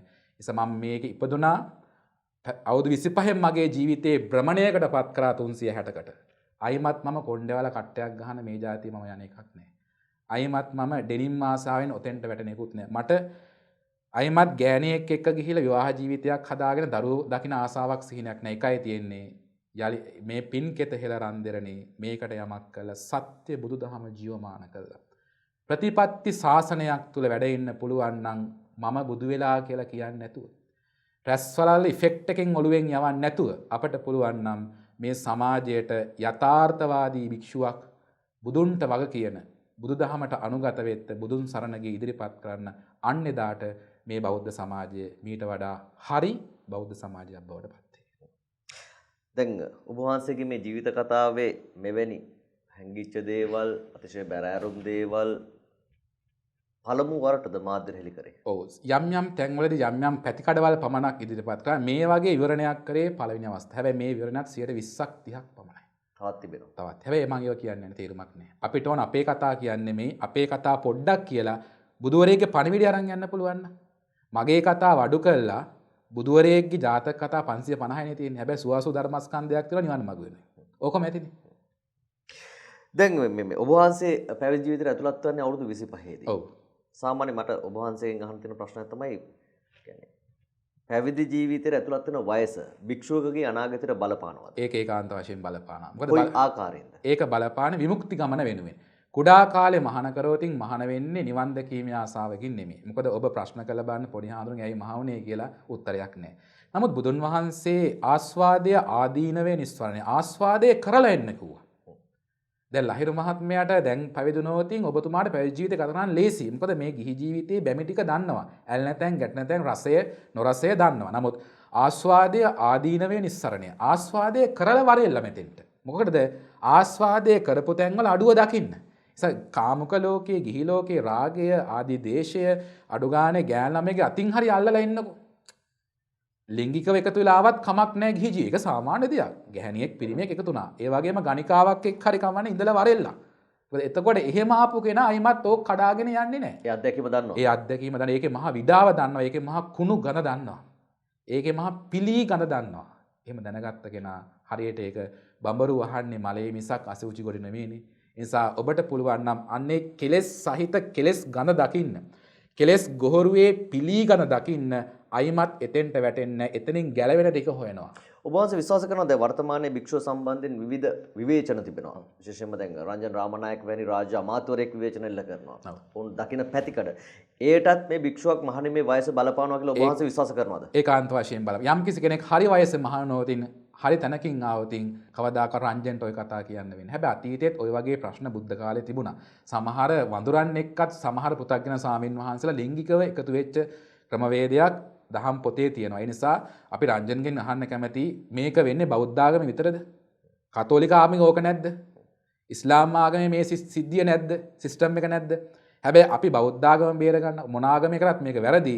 නමුත් එතෙන්දී ඇයි කතෝලික දේවල් හංගලා ඉස්ලාම් දේවල් හංගලා බෞද්ධකම මේකට ගේන්නේ? ඇයි භික්ෂුවම ගේන්නේ? ඉතින් එතෙන්දිත් හරි පැහැදිලි යම් කූට ආගම් ව්‍යාප්තියක් දෝ මේ වෙන්නේ ශාසනයක් විනාශ කරන. නමුත් ඔබතුමා හොඳ ප්‍රශ්නයක් ඇහුවා. විවාහ වෙන්න ඕන හරි වයසේ. රැකියාවක් කරන්න ඕන හරි වයසේ. ආදරය කරන්න ඕන ඉගෙන ගන්න කාලේ නෙමෙයි ආදරය කරන්න ඕන වයසේ. පැවිදි වෙන්නත් ඕන හරි වයසේ. ඒ වගේම කුලදරුවෝ මහාන කරන්න කිව්වනේ බුදුන් වහන්සේ. දැන් මම අදහනවා කුලදරුවෝද මහාන කරන්න කියලා. කවුද මේ කුලදරුවා කියලා කියන්නේ? කුලදරුවා කියලා කියන්නේ ඇතුළාන්තයෙන් නිවන් දකින ආසාව තියෙන කෙනා. ඉතින් අද එන්නේ චොකලට් එකක් දැක්කහම ආසයි, දාන පොලිමේ යන්න ආසයි. මහා අද සාමින් වහන්සේලා දිහා බැලුවම 99%ක්ම දුප්පත් පවුල් වලින් ආපු කට්ටිය. ඉහළ පැලැන්තියේ කට්ටිය දැන් මේ සාමින් වහන්සේලා කියලා කියන්නේ මහා ගොඩේ දුප්පත් කන්න නැති හින්දා ඇවිල්ලා ඉගෙන ගන්න. ඒ වගේ මානසිකත්වයක් නගරේ තියෙනවා. ඒ නිසා අතීතයේ තිබුණ බුද්ධ කාලේ රජවරු සිටුවරු මහා මහේශාක්‍ය පවුල් වලින් ඒ වගේම සුනීත සෝපාක වගේ කට්ටියත් ආවේ කුල මානසිකත්වයෙන්. කුල කියලා නිවන් කුලයට එන්න ඕන කැමැත්ත. සියල්ල අතහැරලා සත්‍ය දැකීමේ ආසාව කැමැත්ත තියෙන ඇත්තෝ පමණයි මහාන කරන්න කිව්වේ. එතෙන්දී ඒ මහානකමට හරි වයස කියලා කියන්නේ 20 34 ඔබට සසුන්ගත වෙන්න පුළුවන් නම් ආස්වාදය කරන්න ඕන ටික 90ක් ආස්වාදය කරලා ඉවරයි අවුරුදු 20ක් වෙනකොට. ඒ වගේම ඒ 20 30 කියලා කියන්නේ හොඳට මොළය මෝරණ වයසක්. පරිණත 25 කියන පරිණත තීරණ ගන්න පුළුවන් පරිණතව. ජීවිත අත්දැකීම් බහුලයි. ඒ වගේම තමයි ස්වයං තීරණ ගන්න මානසිකත්වයක් තියෙනවා. ඒ මානසිකත්වයත් එක්ක හරි ධර්මයේ එකතු නොවතින්. හරි වයසේ මහාන වෙලා හරි ධර්මයක් එකතු නොවතින් අර H2O එකතුනා වගේ ජලය නිර්මාණය වෙනවා. සිදුවත් ගීගය යන්නේ අවුරුදු 29 දී. අවුරුදු 29න් සියල්ල අත්විඳලානේ අතහරින්නේ. සිද්ධාර්ථ කුමාරයා ඒ සියල්ල කාමසුකල්ලිකාණියෝගේ පරතරයට දැකලා හැබැයි පරතර ටච් කරන්න ගියේ නැහැ. ටච් කරන්න ගියොත් එතන ගැලවිල්ලක් නැහැ. පරතර දැකලා ටච් නොකර උන්වහන්සේ 29න් අතහරිනවා. ඒ අතහැරීමත් එක්කම අයිමත් ඒ දැකපු දේවල් පිළිබඳ විචිකිච්ඡාවක් නේ. ඒක සහ සුද්ධෙන් පරිසමාප්තියෙන් දැකලා ඉවරයි. ෆිල්ම් එකක් බැලුවා නම් 100%ක් අයිමත් ඒක බලන්න අවශ්‍යතාවයක් නැහැ. ඒක බලලා ඉවරයි. ඊට පස්සේ දෙන ඊළඟ එක බලන්න. ඒ නිසා සිද්ධාර්ථ කුමාරයා සිද්ධාර්ථයන් අවුරුදු 29න් ඒ දේ අතහැරලා අවුරුදු 6ක් පුරාවට ආදීනවය මෙනෙහි කරා. ඇයි මෙහෙම මිනිස්සු අනනවා වැළපෙනවා. ගෑන මිනිස්සු ඔක්කොම මේ නිකම් මහා ජෝගියක් වගේ මේක. ඒ කියන්නේ මිනිස්සු මොනවදෝ හොයන්න හැම දෙයක්ම අතපත ගන්නවා.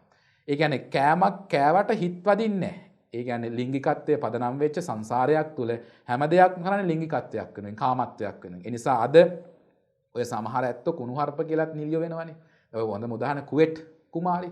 ඒක දැන් කුවෙට් කුමාරි මේ කිව්වොත් මට බනිවි. ඒක මට අදාළත්වයක් නැහැ. ඒතර කුවෙට් කුමාරි වගේ කෙනෙක් මේ සමාජයේ රෝපණය වෙන සමාජය කොච්චර දුප්පත්ද? කොච්චර බෙලහීනයිද? සමාජයේ චින්තන රටාව කොච්චර පහත් තැනකට වැටිලාද? ඔయిత වඩා ශ්‍රේෂ්ඨ කාන්තාවෝ අම්මලා සහෝදරයෝ අපේ සමාජයේ නැතුවා නෙමෙයි ඉන්නවනේ. ඇයි ඒ ඇත්තොන සමාජයේ වැඩියෙන් එන්න බැරි? පොපියුලර් වෙන්න බැරි. හැබැයි අපිට ලයික් ගානවත්, ෂෙයා ගානවත්, කමෙන්ට් ගානවත් වැඩි කරගන්න මේ සමාජය හරි පැත්තට අරන් යන්න හරි චරිත ටිකක් අවශ්‍යයි. ඒ චරිත ටික වර්ධින සමාජයක් වලපල්ලට යනවා. ඒ නිසා සිද්ධාර්ථ කුමාරයා අවුරුදු 29න් සියල්ල අතහරින්නේ හරි වයස ඉඳගෙන. සෝමහාමුදුරුවෝ අවුරුදු 29න් සසුන්ගත වෙන්නේ. පාඳුර අරිදම්මහාමුදුරුවෝ අවුරුදු 25න්. ඒ වගේම විවිධාකාර සමාජයක් චේන්ජ් කරපු කට්ටිය ඔන්න ඔය ඒජ් එකේ තමයි වෙලෙත්. ඔබතුමත් ඔය ඒජ් එකෙන් දොට්ට බැස්සොතින් අයිමත් පිළිකන්නේවත් අර පැත්තෙන් ඇතුල් වෙන්නේ නැහැ. මොකද ඒ පිළිකන්නෙන් ආවත් දන්නවා, ඉස්සරහ දොර කොටින් ආවත් දන්නවා. අවසාන එකයි කියන්නේ සාසන ඉඳගෙන මම සස්වාමිකයි ස්වාමී. දැන් වර්තමානයේ මේ අපි ස්ටෑන්ඩ් බයි විත් ලහිරු වැඩසටහනේ තුලත් ස්වාමින් වහන්සේලා කැඳවාගෙන ඇවිල්ලා වැඩම කරවලා කතා බහ කරලා තිබෙනවා. බොහෝ වෙලාවට මේ සමාජයේ තියෙන දෙයක් සහ සමහර ස්වාමින් වහන්සේලා සමගින් කතා බහ කරද්දී අහන්නට දකින්නට තිබෙන දෙයක් තමයි සම්ප්‍රදාය කඩන ස්වාමින් වහන්සේලා සහ සම්ප්‍රදාය තුල සිටින ස්වාමින් වහන්සේලා. මොකක්ද මේ සම්ප්‍රදාය කැඩීම සහ සම්ප්‍රදාය තුල සිටීම කියන්නේ භික්ෂුවකට? ඔව්. සම්ප්‍රදාය කියලා බුදුන් වහන්සේ දකින්නේ සම්මුතිය සහ පරමාර්ථය කොටස් දෙකක්. සම්මුතිය කියන්නේ මේ සමස්ත ලෝකය. පරමාර්ථය කියන්නේ නිවන් ධර්මය. සහ ඒ කියන්නේ සත්‍ය අවබෝධ අවශ්‍ය කාරණා ටික මේ එකතු කරගත්තාම සම්මුති ලෝකේ වැඩ ඉන්නේ සම්මුති කෝණයෙන් නෙමෙයි රහතන් වහන්සේ නමක් මගපල් ලාභය. ඒ නිසා සම්ප්‍රදාය රකින්නවා කියලා කියන්නේ අපි බොරුවක් සම්ප්‍රදාය තියෙනවා අපි ඒක රකින්න ඕනේ නැහනේ. දැන් කිකිලියක් ඉන්නවා ගලක් රකින්න කිකිලියෙකුයි බිත්තරයක් රකින්න කිකිලියෙකුයි. සාම්ප්‍රදායික කිකිලිය ගලක් රකමින් හිටන මම මේකෙන් නැගිටින්න හොඳ නැහැ. මම මේක රැකම් ඉන්න ඕනේ. හැබැයි අර කිකිලිය නැකිට බලනවා ඵලයක් එනවද කියලා. ඒ වගේ අපිට පුළුවන් නම් ජීවිත කාලෙම ගලක් රකලා මැරෙන්න ඕනේ නේ. අර කිකිලිය මැරෙනවා වගේ. සම්ප්‍රදාය අපි විනාශ කරන්න යන්න හොඳ නැහැ. සම්ප්‍රදායික සත්‍යයක් ඇතුලේ තියෙනවා. ඔබ වහන්සේ සම්ප්‍රදාය කඩෝ භික්ෂුවක්ද? නෑ මම සම්ප්‍රදාය අවබෝධ කරගත්ත භික්ෂුවක්. මම කවදාකවත් සම්ප්‍රදාය කඩන්නේ නැහැ. කඩන්න ගිය කට්ටිය නැගත්තා. හොඳම උදාහරණය සමන්ත බතර. මම බය නැතුව කියනවා. සම්ප්‍රදාය කඩන්න කියලා අමුවේ කළ යුත්තේ ඒකයි සම්ප්‍රදායක් වශයෙන් අවබෝධ කරගන්න. බුදු කෙනෙක් කිව්වෙ එච්චරයි. බුදුරු සම්ප්‍රදාය වැඩ හිටිය එක සම්ප්‍රදායක් වශයෙන් දැනගෙන අවබෝධ කරගෙන හැබැයි ඉන් එහාට පරම සත්‍යයක් කියන කතාවක් තියෙනවා. ඒක කියන්නේ අවශ්‍ය කෙනාට පමණයි. මොකද මේ ලෝකයේ දුවන්නේ සම්ප්‍රදායක් කියලා. අපේ අම්මා තාත්තා සම්ප්‍රදායක්. ඔබතුමාගේ බිරිඳ දරුවෝ සම්ප්‍රදායක්. යම් කිසි කෙනෙක් අම්මා තාත්තා සම්ප්‍රදායෙන් බැහැර කරවොත් එයාට අම්මා තාත්තා කෙනෙක් නෑ. එතකොට ඒ තියෙන මහා සිස්ටම් එකට මොකක්ද වෙන්නේ? බිරිඳ සම්ප්‍රදායෙන් අයින් කරපු ගමන් ඔබට ගැහණියක් විතරයි. ඒ ගැහණිය නිරුවතින් පාරේ හෙළුවෙන් දුවලා ෆිල්ම් එකක් කරන්නත් පුළුවන්. එහෙම කරපු කට්ටිය ඉන්නවා ලංකාවේ. අන්න එයාට ඉතින් බිරිඳක් නෙමේ ගැහණියක්. ඒ ගැහණිය මාකට් කරා. දැන් ඔය සම්ප්‍රදාය කඩන්න යන තව එකක් තමයි ප්‍රෝග්‍රෑම් එකක් මේ දවස්වල යනවා සුපර් මාම්. ඕන හිතන උනොත් මට ගහන්න පුළුවන්. ඒතර අම්මගෙන් කොහොමද සුපර් මාම් හොයන්නේ? මම අහනවා ලහිරු මහත්තයා ඔබතුමාට පුළුවන් ඔබතුමා අහන මව්කිරි වලින් සුපර් මව්කිරි කොහොමද දෙයියනේ මේවා හොයන්නේ? ඒතර තව ටිකක් යනකොට සුපර් බුද්දා ඒත් දන්නේ නැහැ. Super monk, super sermon. එතකොට මේ අම්මාවරු ඔක්කොම එකයි. එතකොට සුපර් මම් දිහා බැලුවාම අර අහිංසක දුප්පත් ළමයින්ගේ අම්මා දරුවෝ හිතනවා අපේ අම්මා සුපර් මම් නෙමෙයිනේ. කලුයි කැතයි දත් ටික නැහැ. ගඳ ගහනවා. නමුත් අතන සුපර් මම්ලා හැඩයි වැඩයි ඩාන්ස් දානවා, බෙල්ල කැඩෙන්න දානවා. අපිටත් අම්මා කෙනෙක් එක නටන්න පුළුවන් නම් වේදිකාව අන්න එයා තමයි අම්මා. එතකොට මේ සමාජ රැල්ල කොහාටද මේ යන්නේ? ලෝකයේ තියෙන සංවේදීම අංශ දෙක තමයි එකක් අම්මා අනිත් එක දහම. ඕනම සමාජයක. අම්මට බැන්නත් කේන්ති යනවා දහමට බැන්නත් කේන්ති යනවා. අපිට දැන් බුදු කෙනෙකුට විවේචනය කරනකොට කේන්ති යනවනේ. යම් සංවේගයක් එනවා. ඒ වගේ අම්මා කෙනෙකුට බැන්නා ඊටත් වඩා කේන්තියක්. ඒතකොට මම් කියන කාරණාව අම්මා කියන කාරණාවෙන් අයින් කළා සම්ප්‍රදායට ගහලා කුඩු කළා සුපිරි අම්මා කියන තැනට අම්මා ගේන්නේ කොහොමද? ඒ නිසා සම්ප්‍රදාය තුළ සත්‍යයක් තියෙනවා. ඒ සත්‍ය අවබෝධ කරගත්තාම ඒ සම්ප්‍රදායට ගහන්නේ. බුදුවරු දේශනා කරා ඔරුවයි පහුරයි තියෙනවා. ඒක කරන කොටගෙන ගඟ තරණය කරන්න. තරණය කළ ඔරුවයි පහුරයි සම්ප්‍රදාය කියලා කුඩු කරලා ගිනි තියන්න යන්න එපා. ඒක තියලා ඔබ ඔබේ ගමන යන්න. ඒ වගේ ඔබට පුළුවන් නම් සම්ප්‍රදායක් මේ ලෝකේ තියෙන. ඒ සම්ප්‍රදායෙන් ගොඩක් මිනිස්සුන්ට යහපතක් වෙලා තියෙනවා. ඉන්දියන් සම්ප්‍රදාය, ඉන්දියන් සංස්කෘතිය. සංස්කෘතිය සම්ප්‍රදාය කියන්නේ එකක්. ඒ නිසා ඉන්දියාවේ නියෝජනය තමයි සම්ප්‍රදායයි. ඉන්දියන් ඇඳුම අපේ ජාතික ඇඳුම නිසා සිංහලයාගේ සම්ප්‍රදායක් තියෙනවා සංස්කෘතියක් තියෙනවා. ඒ නිසා මේ සම්ප්‍රදාය සහ සංස්කෘතිය වෙනස් කරන්න ගියොතින් අනවබෝධයකින් කුඩු කරන්න ගියොතින් අනවබෝධයකින් කුඩු වෙන්නේ සම්ප්‍රදාය නෙමෙයි. ඒ සම්ප්‍රදාය පවතිනවා. හැබැයි කුඩු වෙන්නේ ඒක වෙනස් කරන්න ගිය පුද්ගලයා. හැබැයි යම් කිසි කෙනෙක් සම්ප්‍රදාය අඳුනගෙන එය අවබෝධ කරගත්තොත් එයා කුඩු කරන්නේ නැගපු ඉනිමකට පයින් ගහන්න හොඳ නෑනේ. ඉනිමක තියෙනවා හැබැයි Taman නැග්ගා. හැබැයි ඉනිමක ඔළුවේ තියන් වඳින්න ඕනත් නෑ. ඉනිමකට වන්දනා කර ඉන්න අවශ්‍යතාවයක් නෑ. සම්ප්‍රදාය කළ යුත්තේ මෙහෙම හෙළ සම්ප්‍රදායක් තියෙනවා. අපි සෞදියට ගියාම සම්ප්‍රදාය අවබෝධ කරගන්න යන්න එපා.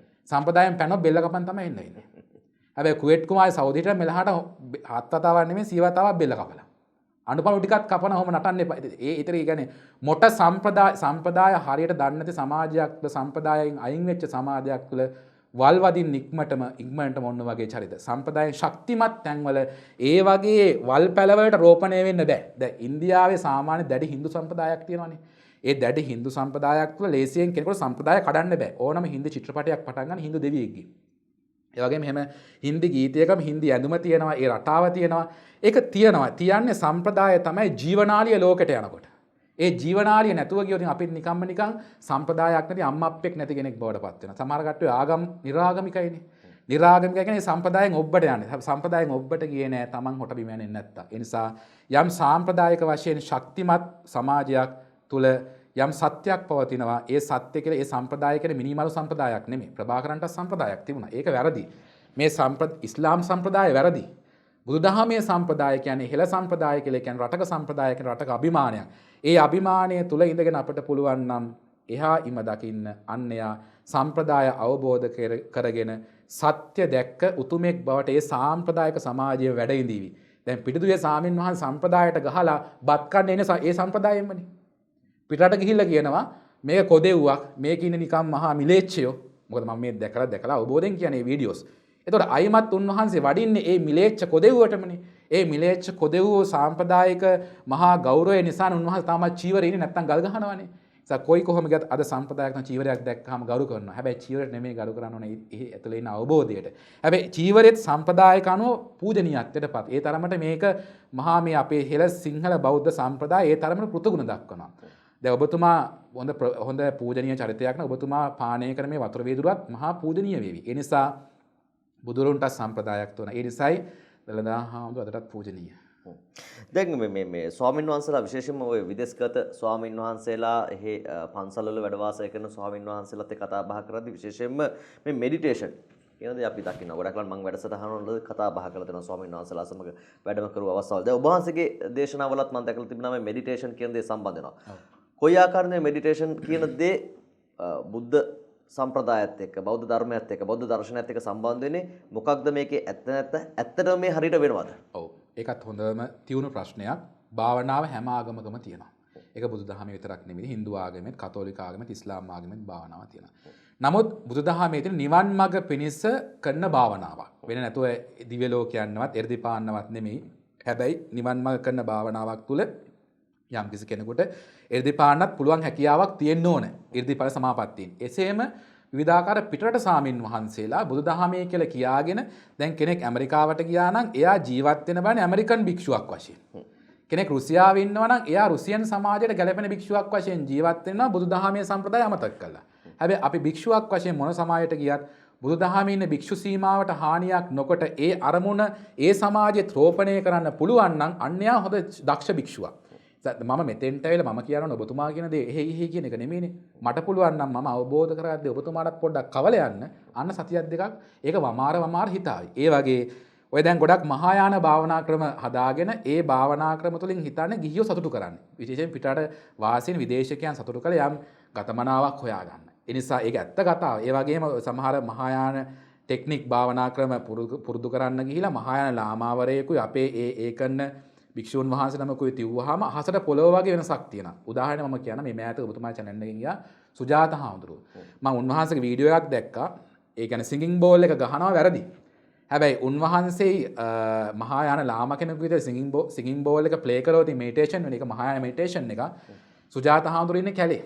අනවබෝධිත තැනක. ඒ නිසා අපි ඉස්සෙල්ලා අපි තුල භාවනාව වඩාගත යුතුයි. භාවනාව කියලා කියන්නේ ජීවත් වෙන නිර්වුල්ම ක්‍රමවේදය. ඔව් දැන් මට උතන අතුරු ප්‍රශ්නයක් තියෙනවා දැන් විශේෂයෙන්ම දැන් අපි දන්නේ තේරවාදී ඔව්.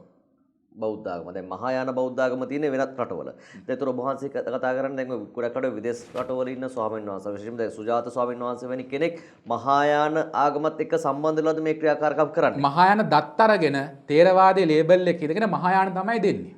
දැන් ලව් and kindness කියලා උන්වහන්සේ යම් දෙයක් හඳුන්වන්න යන උන්වහන්සේ නමත් එක්කම දැන් ලව් ආදරයක් කියන එකක් තේරවාදී කියන එකේ නැහැ. තේරවාදයේ තියෙන්නේ මෛත්‍රියයි කරුණාවයි. මෛත්‍රිය ආදරය කියලා කියන්නේ වෙනම පතයක්. ඒක බුදුදහමට බුදුවරු දේශනා කරන්නේ ආදරය කරපල්ලා කියලා. බුදුදහම හරියට බුදු කෙනෙක් අධ්‍යයනය කරපු නැති කෙනෙක් කියන කතාවක්. ඒ නිසා මම මෙතෙන්දී චැලෙන්ජ් එකක් දෙනවා සුජාත හාමුදුරුවෝ විතරක් නෙමෙයි දලයි ලාමටත් මේ චැලෙන්ජ් එක ඔට්ටුයි. දලයි ලාම එක්කුණත් අපිට බුදුදහමේ තේරවාදී කියන්නේ පිරිසුදු සත්‍යක් තියෙන තැනක් බුදුදහමේ පෙරිලා දැන් යන්තම් ඉතුරුලා තියෙන බුදුදහමේ නිවන් මඟ තේරවාදී විතරයි. මහායානයක් තුළ තියෙන සියල්ලම බුදු වෙනවා බෝසත්වරු. ඒක කවදාකවත් වෙන්නේ නැති යමක්. ඒ නිසා ආදරයක් ගැන මේ බුදු කෙනෙක් දේශනා කරන්නේ මෛත්‍රියක් සහ කරුණාව. යම් කෙනෙක් මෛත්‍රියක් වඩලා ඒ මෛත්‍රිය ආර්ය මෛත්‍රියක් බවට පත් වෙන්න ඕන. ඒ ආර්ය මෛත්‍රියේ අවසානය තමයි කරුණාව. කරුණාවටපත් වුනහම ඒ කරුණාවත් වඩලා ආර්ය කරුණාවක් බවට පත් වෙන්න ඕන. ඒ ආර්ය කරුණාවේ අවසානය තමයි මහා කරුණාව. එතෙන්දී මහා කරුණාවෙන් තමයි බුදු කෙනෙක් ලෝකෙ දිහා බලන්නේ. බුදු කෙනෙක් ගාව තියෙන කොටස් දෙකයි මහා කරුණාව සහ මහා ප්‍රඥාව. වෙන මොකුත් නැහැ. එතෙන්දී අපි යම්කිසි භික්ෂුවක් මේ ආදරයක් ගැන කතා කරලා මිනිස්සුන්ට ආදරය කරන්න යනවා. එතන ප්‍රශ්නයක් පිස්සුවක් තියෙනවා. එතෙන්දී අපි බුදුදහමේ භාවනා ක්‍රම තියෙන සමාජෙන් සමාජයට වෙනස් කරන්න නෙමෙයි. එක ඒකායනෝ මගෝ එක ඕනම මානවයෙක් ඕනම දෙවියෙක් ඕනම බ්‍රහ්මයෙක් දෙවියන් මනුෂ්‍යයන් සහිතව මේ ලෝකයට එකම එක දෙයයි දේශනා කරේ. ඒ නිවන් මඟ වෙනුවෙන් පවතින එක මගක් විතරයි. ඒක අපට ඕනෙට මේ පාට් කපලා අපේ පුද්ගලික පටු මමත්වයක් වෙනුවෙන් ඒ කියන්නේ ප්‍රසිද්ධියක් වෙනුවෙන් යම් දෙයක් ලබා ගැනීම වෙනුවෙන් වෙනස් කරනවා නම් එතනම භික්ෂුවක් නෙමෙයි භික්ෂුවක් බිහි වෙන්නේ නැහැ. එතන චීවරධාරියෙක් ඉන්නවා.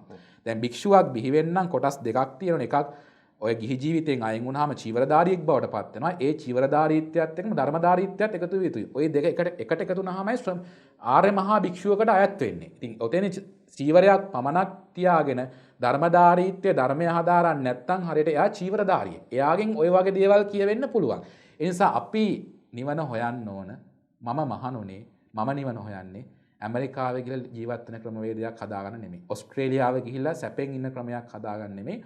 ඕස්ට්‍රේලියාව ඇමරිකාවේ කට්ටියට බණ කියලා ඒ වගේ රැල්ලක් හදන්න නෙමෙයි. මොකද සුද්ධ පස්සේ ගිහිල්ලා අපි සුද්ධ පස්සේ යන්නේ නෙමෙයි. පුළුවන් නම් සුද්ධ වුණත් අපේ මේ දහම පස්සේ එන තැනට අපි හදාගත යුතුයි. නිසා එක පණිවිඩයයි තියෙන එක මැසේජ් එකයි තියෙන්නේ.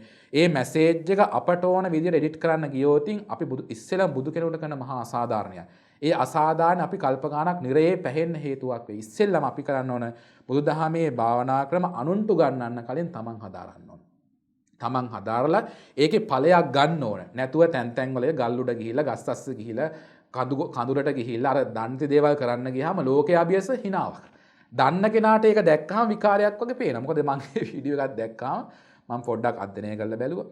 ඒ අධ්‍යයනය කිරීමත් එක්කම ඒ ස්වාමින් වහන්සේ සිංගින් බෝල් එක ගහනවා. ඒ එන ශබ්දය ගොඩක් ඒ ভাইබ්‍රේෂන් එක ඉන්නේ නැහැ කියලා කියන්නේ තමන් පුහුණු කළ නැහැ.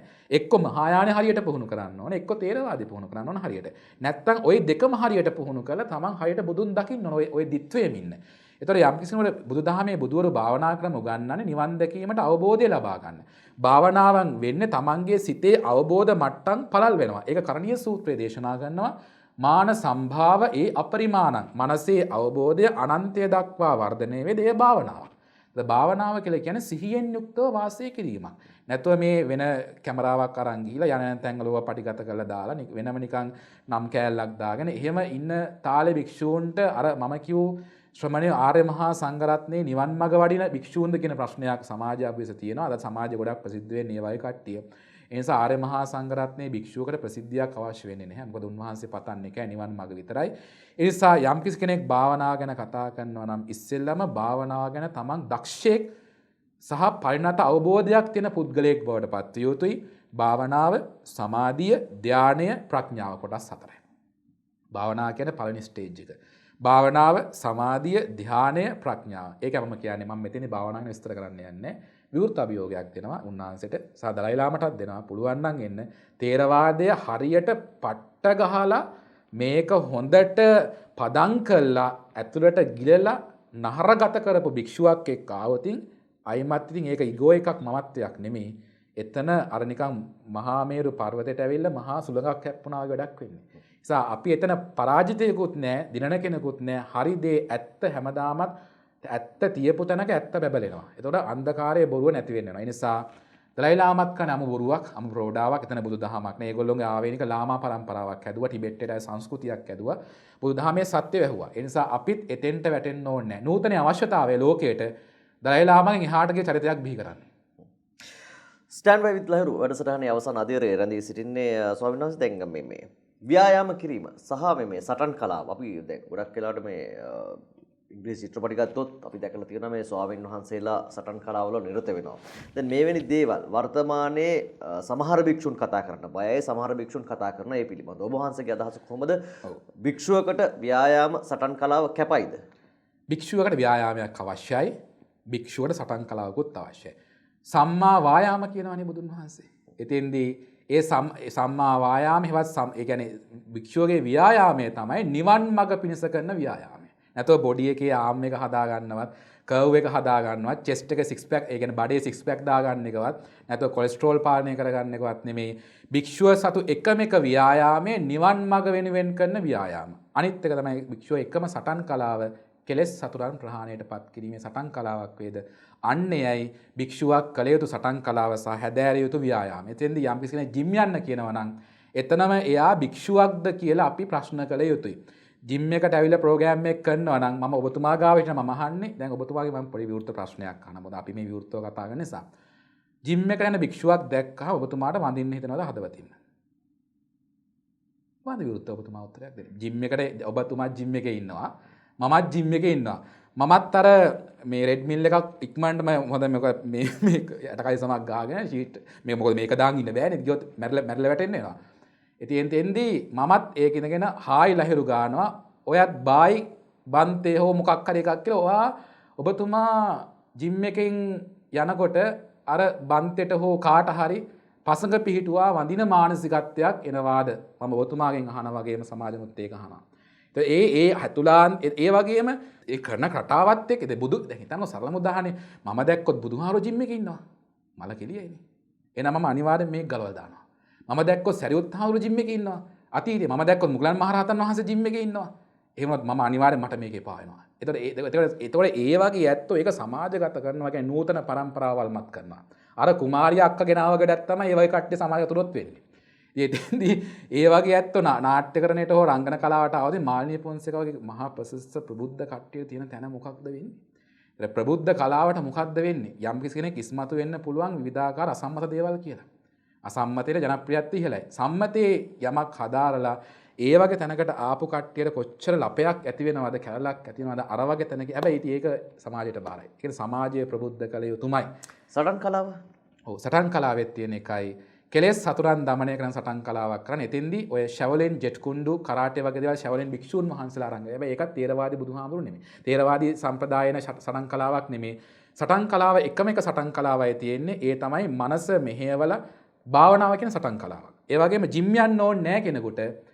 අල්පයක් ආහාර වළඳලා උදේට පැය 2යි හවසට පැය 2යි සක්මන් භාවනාව කරන ජිම් එක. ඒ වගේ සක්මන් භාවනාවත් එක්ක බුද්ධ මන්ත්‍රයක් Taman මෙනෙහි කරනවා නම් සක්මනත් එක්ක අන තමන්ගේ මේද දහන වෙනවා. ඒ වගේම සතියකට සැරයක් පුළුවන් නම් කොහොඹ කොළ ජූස් එකක් බොන්න අන සියලුම රෝග වලට බෙහෙතක් බවට පත් වෙවි. හිත වඩන්න කෙනෙකුට කය නිරෝගිමත් වෙනවා. ඒ වගේම ඔය බුදුදහමේ වෙස්ටර්න් බුදුදහමේ තියෙනවා තඩි බඩක් තියෙන හාමුදුරුවෝ වැඩි ෆලෝ කරන්නේ නැහැ. කියන්නේ බඩෙන් තමයි බලන්නේ කෑදරකමර කෑම කාලා තියෙන ඇඟ ගැන හිතලා නැහැ. ඔය ඇඟ ගැන හිතන්නේ වෙස්ටර්න් කල්ට් එකට ඉන්න ඕන හින්දා.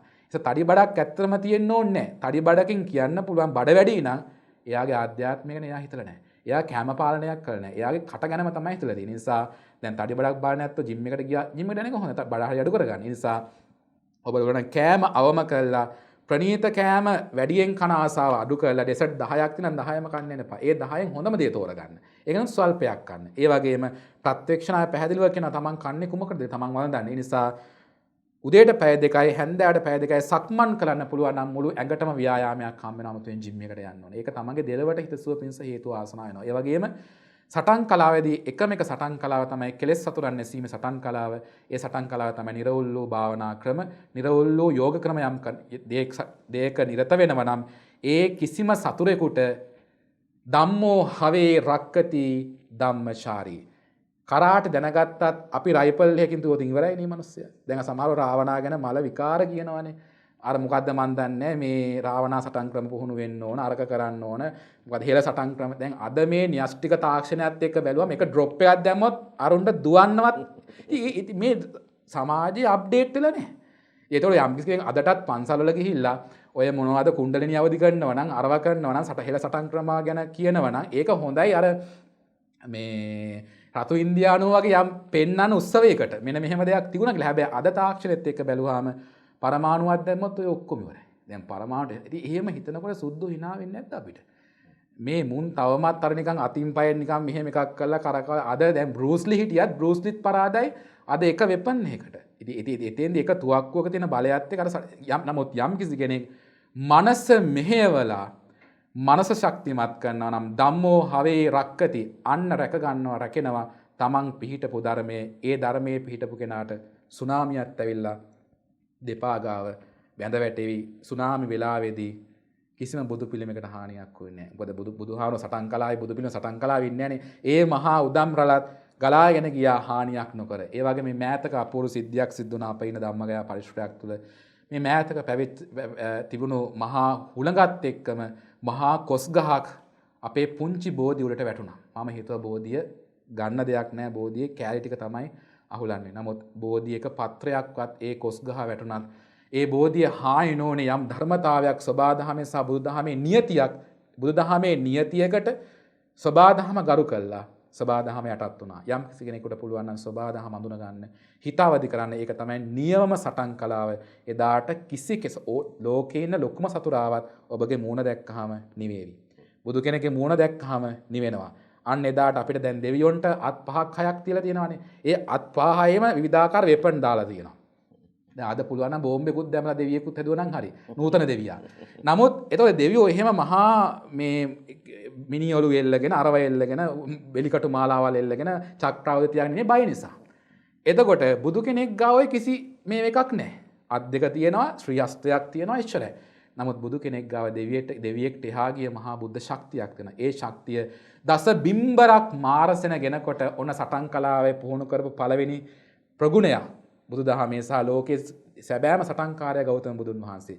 දස බිම්බරක් මාරසෙන ගෙනකොට තනියම ෆේස් කළා ඒගොල්ලෝ පරාජය කරා. ස්ටෑන්ඩ් බයි විත් ලහිරු වැඩසටහනේ අවසාන ප්‍රශ්නය වහන්සේත් එක්ක අපි කතා බහ කරන දැන් වර්තමාන විශේෂම ලංකාවේ මේ දේශපාලනය තුල භික්ෂුව අතිශය ප්‍රබල භූමිකාවක්. විශේෂයෙන්ම අපි දැක්ක පහුගිය කාලේදී රතන ස්වාමීන් වහන්සේ, ඥානසාර ස්වාමීන් වහන්සේ වැනි භික්ෂුන් මේ දේශපාලනය තුල ප්‍රමුඛ චරිත බවට පත් වෙනවා. දේශපාලන වේදිකාව විශේෂයෙන්ම දැන් එළමෙන 2020 දී ජනාධිපතිවරණය වෙනවා.